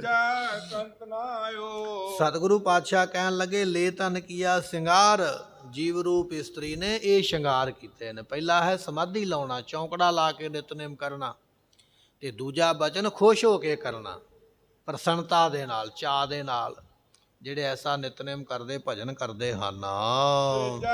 ਕੰਤ ਨਾ ਆਇਓ। ਸਤਿਗੁਰੂ ਪਾਤਸ਼ਾਹ ਕਹਿਣ ਲੱਗੇ, ਭਾਈ ਜੇ ਇਸ ਤਰ੍ਹਾਂ ਦਾ ਸ਼ਿੰਗਾਰ ਕਰੇਗਾ ਤੇ ਰੱਬ ਮਿਲੇਗਾ, ਪਰ ਜੇ ਐਸੇ ਸ਼ਿੰਗਾਰ ਨਹੀਂ ਕੀਤੇ ਤੇ ਫਿਰ ਅੰਤਹਿਕਰਨ ਰੂਪੀ ਸੇਜਾ ਤੇ ਪ੍ਰਮਾਤਮਾ ਨਹੀਂ ਆਉਂਦਾ ਹੈ।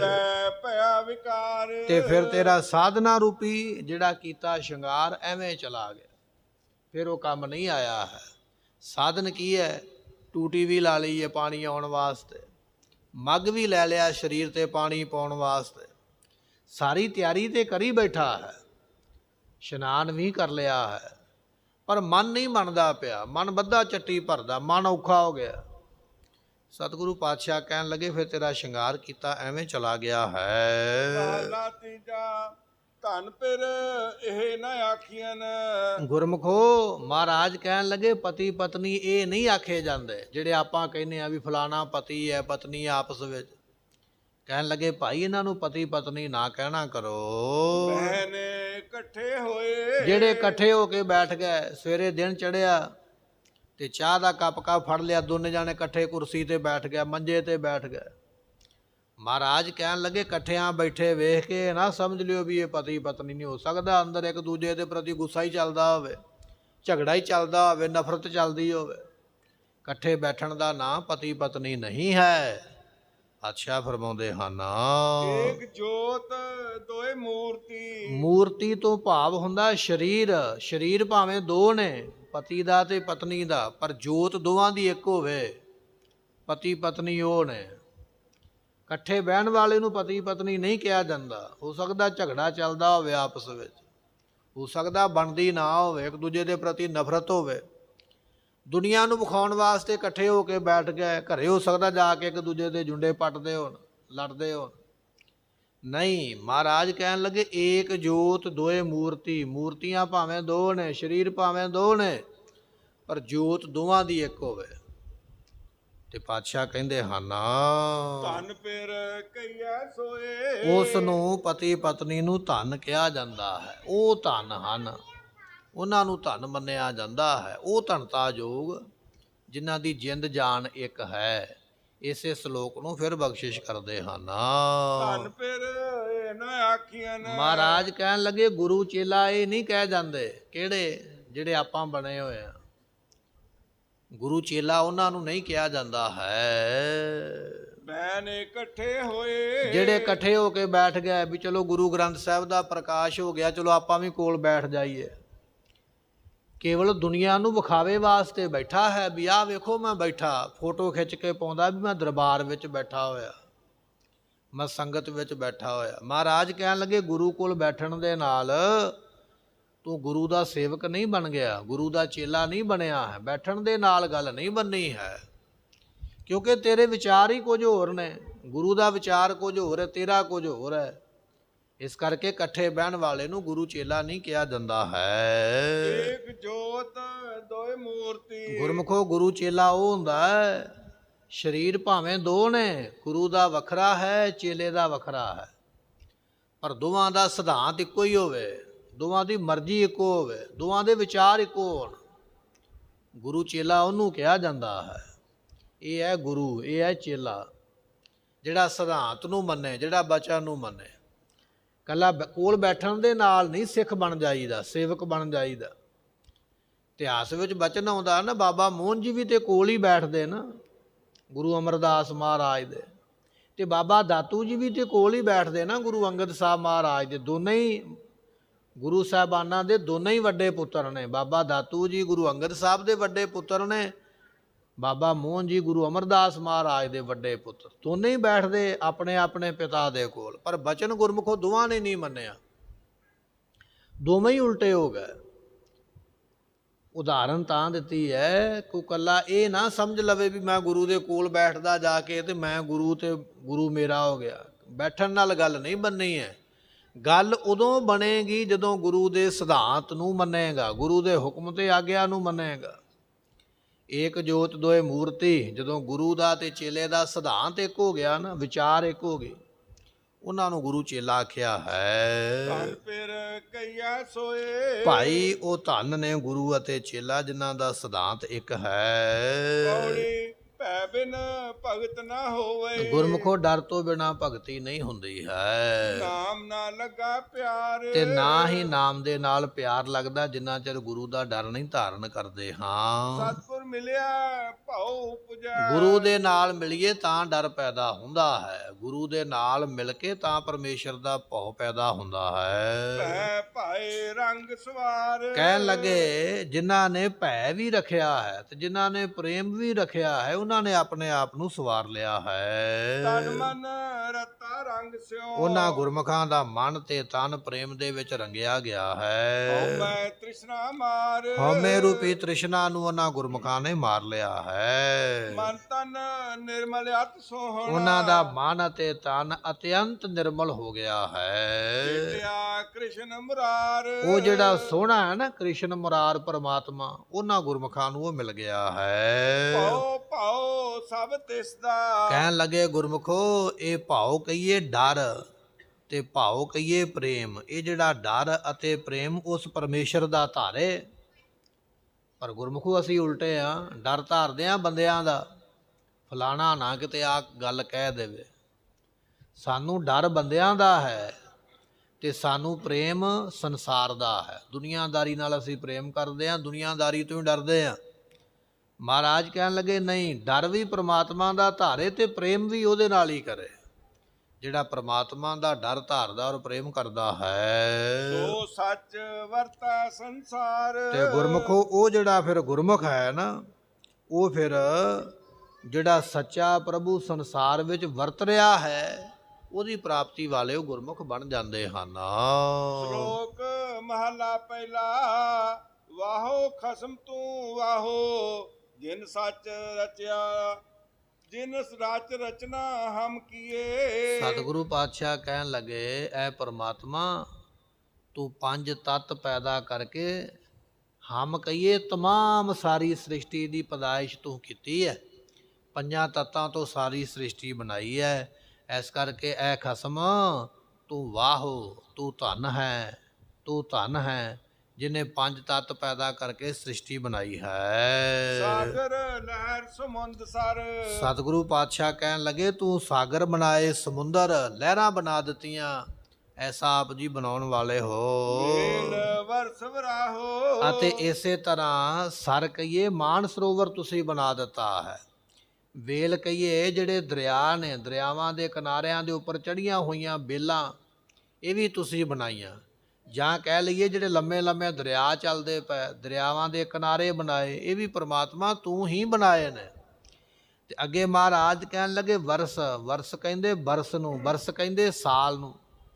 ਇਹ ਜਿਹੜੇ 12 ਮਹੀਨਿਆਂ ਦਾ ਸਾਲ ਹੈ, ਇਹ ਵੀ ਆਪ ਜੀ ਨੇ ਹੀ ਬਣਾਇਆ ਹੈ। ਤੇ ਵਰਾਹੋ ਨਾਮ ਗੁਰਮੁਖੋ ਹੈ ਪਰਬਤ ਦਾ, ਇਹ ਪਰਬਤ ਵੀ ਤੁਸੀਂ ਬਣਾਏ। ਤੇ ਵਰਾਹ ਨਾਮ ਬਰਾਹ ਅਵਤਾਰ ਦਾ ਹੈ, ਸੂਰ ਅਵਤਾਰ ਵੀ ਜਿਹੜਾ ਬਣਿਆ ਹੈ, ਇਹ ਸਭ ਕੁਝ ਪਰਮਾਤਮਾ ਆਪ ਜੀ ਨੇ ਬਣਾਇਆ ਹੈ। ਆਪ ਖੜੋਵੇ ਆਪ ਕਰ ਆਪ ਹੀ ਤੂੰ ਪੈਦਾ ਕਰਦਾ ਹੈ, ਫਿਰ ਆਪ ਹੀ ਸਾਰਿਆਂ ਵਿੱਚ ਸਥਿਤ ਹੁੰਦਾ ਹੈ। ਆਪ ਪੀਣੈ ਆਪ ਆਹੋ ਆਪਣੇ ਆਪ ਤੋਂ ਹੀ ਤੂੰ ਸਭ ਕੁਝ ਪੈਦਾ ਕੀਤਾ ਹੈ। ਗੁਰਮੁਖ ਸੇਵਾ ਥਾਏ ਪਵਾ ਗੁਰਮੁਖਾਂ ਦੀ ਸੇਵਾ ਕੀਤੀ ਥਾਂ ਪੈਂਦੀ ਹੈ। ਮਨ ਤਤ ਕਮਾਹੋ ਕਹਿਣ ਲੱਗੇ ਉਨਮਨ ਤੋਂ ਭਾਵ ਹੁੰਦਾ ਹੈ ਤੁਰੀਆ ਅਵਸਥਾ। ਤੁਰੀਆ ਅਵਸਥਾ ਜੋ ਤਤ ਸਿਧਾਂਤ ਹੈ, ਉਹ ਗੁਰਮੁਖਾਂ ਨੇ ਕਮਾਉਣਾ ਕੀਤਾ ਹੈ। ਮਸਕਤ ਲਹੋ ਮਜੂਰੀਆਂ ਸਤਿਗੁਰੂ ਪਾਤਸ਼ਾਹ ਕਹਿਣ ਲੱਗੇ ਮਸਕਤ ਤੋਂ ਭਾਵ ਹੁੰਦਾ ਗੁਰਮੁਖੋਂ ਮਸ਼ੱਕਤ ਕਰਨੀ। ਮਸ਼ੱਕਤ ਕੀ ਹੈ? ਨਾਮ ਜਪਣਾ, ਬਾਣੀ ਪੜ੍ਹਨੀ, ਸਿਮਰਨ ਕਰਨਾ। ਇਹ ਜਿਹੜਾ ਮਸ਼ੱਕਤ ਕਰਨੀ ਹੈ, ਇਹ ਰੱਬ ਦੇ ਦਰ ਤੇ ਮਜ਼ਦੂਰੀ ਕਰਨੀ ਹੈ।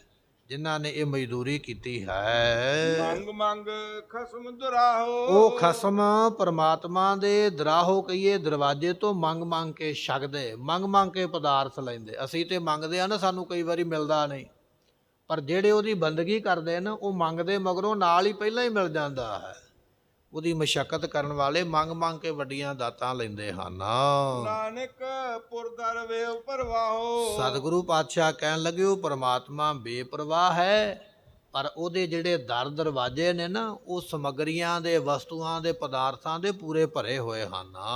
ਤੋ ਦਰ ਹੋਣਾ ਨਾਹੀ ਕੋ ਸੱਚਾ ਵੇ ਪਰਵਾਹੋ। ਉਹ ਪ੍ਰਮਾਤਮਾ ਬੇਪਰਵਾਹ ਹੈ, ਉਹਦੇ ਦਰ ਤੋਂ ਕੋਈ ਖਾਲੀ ਨਹੀਂ ਜਾਂਦਾ ਹੈ। ਜਿਹੜਾ ਉਹਦੇ ਦਰ ਤੇ ਝੁਕ ਜਾਂਦਾ ਹੈ ਉਹ ਸਾਰੀਆਂ ਵਸਤੂਆਂ ਪਾਉਂਦਾ ਹੈ। ਪਹਿਲਾ ਪਹਿਲਾ ਉਜਲ ਮੋਤੀ ਸੋਹਣੇ ਰਤਨਾ ਨਾਲ ਜੁੜਨ। ਸਤਿਗੁਰੂ ਪਾਤਸ਼ਾਹ ਕਹਿਣ ਲੱਗੇ, ਭਾਈ ਜਿਨ੍ਹਾਂ ਗਹਿਣਿਆਂ ਦੇ ਨਾਲ ਉਜਲ ਚਿੱਟੇ ਮੋਤੀ ਲੱਗੇ ਹੋਏ ਹਨ ਰਤਨਾ ਨਾਲ ਜੁੜਨ ਅਤੇ ਸੋਹਣੇ ਰਤਨ ਉਹਨਾਂ ਦੇ ਵਿੱਚ ਜੜੇ ਹੋਏ ਹਨ। ਤਿੰਨ ਜਰ ਵੈਰੀ ਨਾਨਕਾ। ਸਤਿਗੁਰੂ ਪਾਤਸ਼ਾਹ ਕਹਿਣ ਲੱਗੇ, ਇਸ ਤਰ੍ਹਾਂ ਜਰ ਕਹੀਏ ਧਨ ਉਹਨਾਂ ਦਾ ਵੈਰੀ ਬਣ ਗਿਆ ਹੈ। ਬੁੱਢੇ ਥੀਏ ਮਰਨ। ਜਿਹੜੇ ਹੰਕਾਰੀ ਹੋ ਕੇ ਮਰਦੇ ਨੇ, ਹੰਕਾਰ ਕਾਹਦਾ? ਸੋਨੇ ਚਾਂਦੀ ਹੀਰੇ ਮੋਤੀ ਦਾ। ਮਹਾਰਾਜ ਕਹਿਣ ਲੱਗੇ, ਉਹ ਬੰਦਿਆ, ਇਹ ਧਨ ਪਦਾਰਥ ਹੀ ਤੇਰਾ ਹੰਕਾਰ ਹੈ, ਇਹੋ ਹੀ ਤੈਨੂੰ ਮਾਰਨ ਵਾਲਾ, ਗਲਤਾਨ ਕਰਨ ਵਾਲਾ ਹੈ। ਇਹ ਰਤਨ ਪਦਾਰਥ ਹੀ ਤੈਨੂੰ ਨਾਸ਼ ਕਰਨ ਵਾਲੇ ਜਿਹੜੇ ਇਕੱਠੇ ਕਰਦਾ ਪਿਆ। ਹੰਕਾਰ ਕਰੇਗਾ ਫਿਰ ਮਰ ਕੇ ਜਾਣਾ ਹੈ, ਜਨਮਾਂ ਵਿੱਚ ਆਉਣਾ ਹੈ, ਫਿਰ ਬਖਸ਼ਿਸ਼ ਕਰਦੇ ਹਨ। ਤਿੰਨ ਜਰ ਵੈਰੀ ਨਾਨਕਾ। ਮਹਾਰਾਜ ਕਹਿਣ ਲੱਗੇ, ਬਚਨ ਇਹ ਹੈ, ਉਜਲ ਮੋਤੀ ਸੋਹਣੇ। ਇਹ ਉਜਲ ਜਿਹੜੇ ਸਾਡੇ ਕਹਿ ਲਈਏ ਦੰਦ ਹਨ, ਬੜੇ ਸੋਹਣੇ ਉਜਲੇ ਨੇ ਨਾ, ਚਿੱਟੇ ਚਿੱਟੇ ਸਾਫ਼ ਸਾਫ਼ ਦਿਸਦੇ। ਅਤੇ ਇਸੇ ਤਰ੍ਹਾਂ ਰਤਨ ਕਹੀਏ ਜਿਹੜੇ ਸਾਡੇ ਨੇਤਰ ਨੇ, ਕਿੰਨੇ ਜਗਦੇ ਨੇ, ਅੱਖਾਂ ਤੋਂ ਦਿਸਦਾ ਹੈ। ਸੋਹਣੀਆਂ ਅੱਖਾਂ ਰੱਬ ਨੇ ਤੈਨੂੰ ਦਿੱਤੀਆਂ, ਸੋਹਣੇ ਦੰਦ ਤੈਨੂੰ ਉਸਨੇ ਦਿੱਤੇ ਹੋਏ ਹਨ। ਰਤਨਾ ਨਾਲ ਜੜਨ। ਇਹ ਸੋਹਣੇ ਰਤਨ ਜਿਹੜੇ ਤੈਨੂੰ ਜੜੇ ਹੋਏ ਪ੍ਰਾਪਤ ਹੋਏ ਹਨ। ਤਿੰਨ ਜਰ ਵੈਰੀ ਨਾਨਕਾ। ਪਰ ਗੁਰਮੁਖੋ, ਇਹ ਬੁਢੇਪਾ ਜਿਹੜਾ ਹੈ ਨਾ, ਇਹ ਦੰਦਾਂ ਦਾ ਵੀ ਵੈਰੀ ਹੈ ਤੇ ਅੱਖਾਂ ਦਾ ਵੀ ਵੈਰੀ ਹੈ। ਜਵਾਨੀ ਦੇ ਵਿੱਚ ਦੰਦ ਬੜੇ ਕਾਮਯਾਬ, ਅੱਖਾਂ ਦੂਰ ਤੱਕ ਵੇਖਦੀਆਂ। ਜਦੋਂ ਆ ਗਿਆ ਨਾ ਬੁਢੇਪਾ, ਦੰਦ ਵੀ ਵਿਚਾਰੇ ਝੜ ਗਏ, ਕਮਜ਼ੋਰ ਹੋ ਗਏ, ਪੀੜ ਹੋ ਗਏ, ਟੁੱਟਣ ਲੱਗ ਪਏ। ਅੱਖਾਂ ਵੀ ਵਿਚਾਰੀਆਂ ਰਹਿ ਗਈਆਂ। ਹੁਣ ਐਨਕਾਂ ਲਾਉਂਦਾ, ਦੂਰ ਤੱਕ ਨਹੀਂ, ਬਸ ਨੇੜੇ ਹੀ ਦਿਸਦਾ ਹੈ। ਮਹਾਰਾਜ ਕਹਿਣ ਲੱਗੇ, ਜਿਹੜਾ ਬੁਢੇਪਾ ਹੈ ਨਾ, ਇਹ ਵੈਰੀ ਹੈ, ਅੱਖਾਂ ਦਾ ਵੀ ਤੇ ਦੰਦਾਂ ਦਾ ਵੀ। ਇਸ ਬੁਢੇਪੇ ਵਿੱਚ ਸਭ ਕੁਝ ਚਲੇ ਜਾਂਦਾ ਹੈ। ਬੁੱਢੇ ਥੀਏ ਮਰਨ। ਇਸ ਤਰ੍ਹਾਂ ਫਿਰ ਇਹ ਜਿਹੜੇ ਸਰੀਰ ਦੇ ਇੰਦਰੇ ਨੇ ਨਾ ਗੁਰਮੁਖੋ, ਇਹ ਬੁੱਢੇ ਹੋ ਜਾਂਦੇ, ਇਹਨਾਂ ਵਿੱਚੋਂ ਫਿਰ ਦਿਸਦਾ ਕੁਝ ਨਹੀਂ ਹੈ। ਐਸੀ ਹਾਲਤ ਵਿੱਚ ਫਿਰ ਇਹ ਜੀਵ ਮਰ ਜਾਂਦਾ ਹੈ, ਭਾਵ ਕਿ ਇਹ ਸਰੀਰ ਛੱਡ ਜਾਂਦਾ ਹੈ। ਬੁੱਢੇ ਥੀਏ ਮਰਨ ਤੋਂ ਭਾਵ ਵੀ ਬੁੱਢੇ ਹੋ ਗਏ। ਸਰੀਰ ਦੇ ਇੰਦਰੇ, ਅੱਖਾਂ ਤੋਂ ਦਿਸਦਾ ਨਹੀਂ, ਦੰਦਾਂ ਤੋਂ ਖਾਧਾ ਨਹੀਂ ਜਾਂਦਾ, ਕੰਨਾਂ ਤੋਂ ਸੁਣਦਾ ਨਹੀਂ, ਜ਼ੁਬਾਨ ਤੋਂ ਬੋਲਿਆ ਨਹੀਂ ਜਾਂਦਾ, ਪੈਰ ਤੋਂ ਤੁਰਿਆ ਨਹੀਂ ਜਾਂਦਾ। ਬੁਢੇਪਾ ਵੈਰੀ ਇਹੋ ਜਿਹਾ ਹੈ, ਤੇਰੇ ਸਾਰੇ ਸਰੀਰ ਦੇ ਅੰਗਾਂ ਨੂੰ ਕਮਜ਼ੋਰ ਕਰਕੇ ਸੁੱਟ ਦਿੰਦਾ ਹੈ। ਪੌੜੀ ਹਰ ਸਲਾਹੀ ਸਦਾ ਸਦਾ। ਉਸ ਪਰਮਾਤਮਾ ਨੂੰ ਸਦਾ ਸਲਾਹੁਣਾ ਕਰ। ਤਨ ਮਨ ਸੌਂਪ ਸਰੀਰ। ਆਪਣਾ ਤਨ ਮਨ ਉਸ ਪਰਮਾਤਮਾ ਨੂੰ ਸੌਂਪ ਦੇਣਾ ਕਰ। ਗੁਰ ਸ਼ਬਦੀ ਸੱਚ ਪਾਇਆ। ਗੁਰ ਸ਼ਬਦੀਆਂ ਨੇ ਸੱਚ ਨੂੰ ਪਾਇਆ ਹੈ। ਸੱਚਾ ਗਹਿਰ ਗੰਭੀਰ। ਉਹ ਸੱਚਾ ਗਹਿਰ ਤੇ ਗੰਭੀਰ ਹੈ। ਮਨ ਤਨ ਹਿਰਦੇ ਰਵ ਰਿਆ। ਗੁਰਮੁਖਾਂ ਦੇ ਮਨ ਤਨ ਹਿਰਦੇ ਵਿੱਚ ਉਹ ਸਮਾਇਆ ਹੈ। ਹਰ ਹੀਰਾ ਹੀਰ। ਜੋ ਪਰਮਾਤਮਾ ਸ੍ਰੇਸ਼ਟ ਹੀਰਿਆਂ ਵਿੱਚੋਂ ਸ੍ਰੇਸ਼ਟ ਹੀਰਾ ਹੈ, ਇਸ ਤਰ੍ਹਾਂ ਦਾ ਹੀਰਾ ਪਰਮਾਤਮਾ ਉਹਨਾਂ ਗੁਰਮੁਖਾਂ ਦੇ ਹਿਰਦੇ ਵਿੱਚ ਸਮਾਇਆ ਹੈ। ਜਨਮ ਮਰਨ ਕਾ ਦੁੱਖ ਗਿਆ। ਜਿਨ੍ਹਾਂ ਦੇ ਹਿਰਦੇ ਵਿੱਚ ਸਮਾ ਗਿਆ, ਉਹਨਾਂ ਦੇ ਜੰਮਣ ਮਰਨ ਦੇ ਦੁੱਖ ਚਲੇ ਗਏ ਹਨ। ਫਿਰ ਪਵੇ ਨਾ ਫੀਰ। ਫੀਰ ਤੋਂ ਭਾਵ ਹੁੰਦਾ ਫੇਰਾ, ਫਿਰ ਦੁਬਾਰਾ ਫੇਰਾ ਨਹੀਂ ਪਵੇਗਾ। ਜਿਹਦੇ ਅੰਦਰ ਉਹ ਵਸ ਗਿਆ ਨਾ ਪਰਮਾਤਮਾ, ਉਹਦਾ ਦੁਬਾਰਾ ਫੇਰਾ ਨਹੀਂ ਪਵੇਗਾ। ਫੀਰ ਦਾ ਦੂਜਾ ਅਰਥ ਵਿਦਵਾਨਾਂ ਨੇ ਕੀਤਾ ਫੀਲ। ਫੀਲ ਕਹਿੰਦੇ ਹਾਥੀ ਨੂੰ, ਕਹਿੰਦੇ ਜਿਵੇਂ ਹਾਥੀ, ਘੋੜੇ, ਚੀਤੇ, ਸ਼ੇਰ ਵਗੈਰਾ ਜਨਮਾਂ ਵਿੱਚ ਆਉਂਦੇ ਨਾ, ਇਸੇ ਤਰ੍ਹਾਂ ਤੂੰ ਜਨਮਾਂ 'ਚ ਨਹੀਂ ਆਵੇਂਗਾ, ਤੇਰਾ ਫੇਰਾ ਨਹੀਂ ਪਵੇਗਾ, ਮੁਕਤ ਹੋ ਜਾਵੇਂਗਾ। ਨਾਨਕ ਨਾਮ ਸਲਾਹੇ ਤੂੰ। ਸਤਿਗੁਰੂ ਪਾਤਸ਼ਾਹ ਕਹਿਣ ਲੱਗੇ, ਨਾਮ ਨੂੰ ਸਲਾਹੁਣਾ ਕਰ। ਹਰ ਗੁਣੀ ਗਹੀਰ। ਉਹ ਪਰਮਾਤਮਾ ਹਰੀ ਗੁਣਾਂ ਦਾ ਖਜ਼ਾਨਾ ਹੈ। ਐਸੇ ਪਰਮਾਤਮਾ ਨੂੰ ਹਿਰਦੇ ਵਿੱਚ ਚੇਤੇ ਕਰ।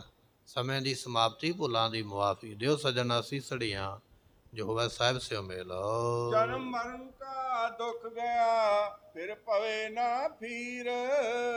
ਨਾਨਕ ਨਾਮ ਸਲਾਹੇ ਤੂੰ, ਹਰ ਗੁਣੀ ਗਹੀਰ। ਵਾਹਿਗੁਰੂ ਜੀ ਕਾ ਖਾਲਸਾ, ਵਾਹਿਗੁਰੂ ਜੀ ਕੀ ਫਤਿਹ।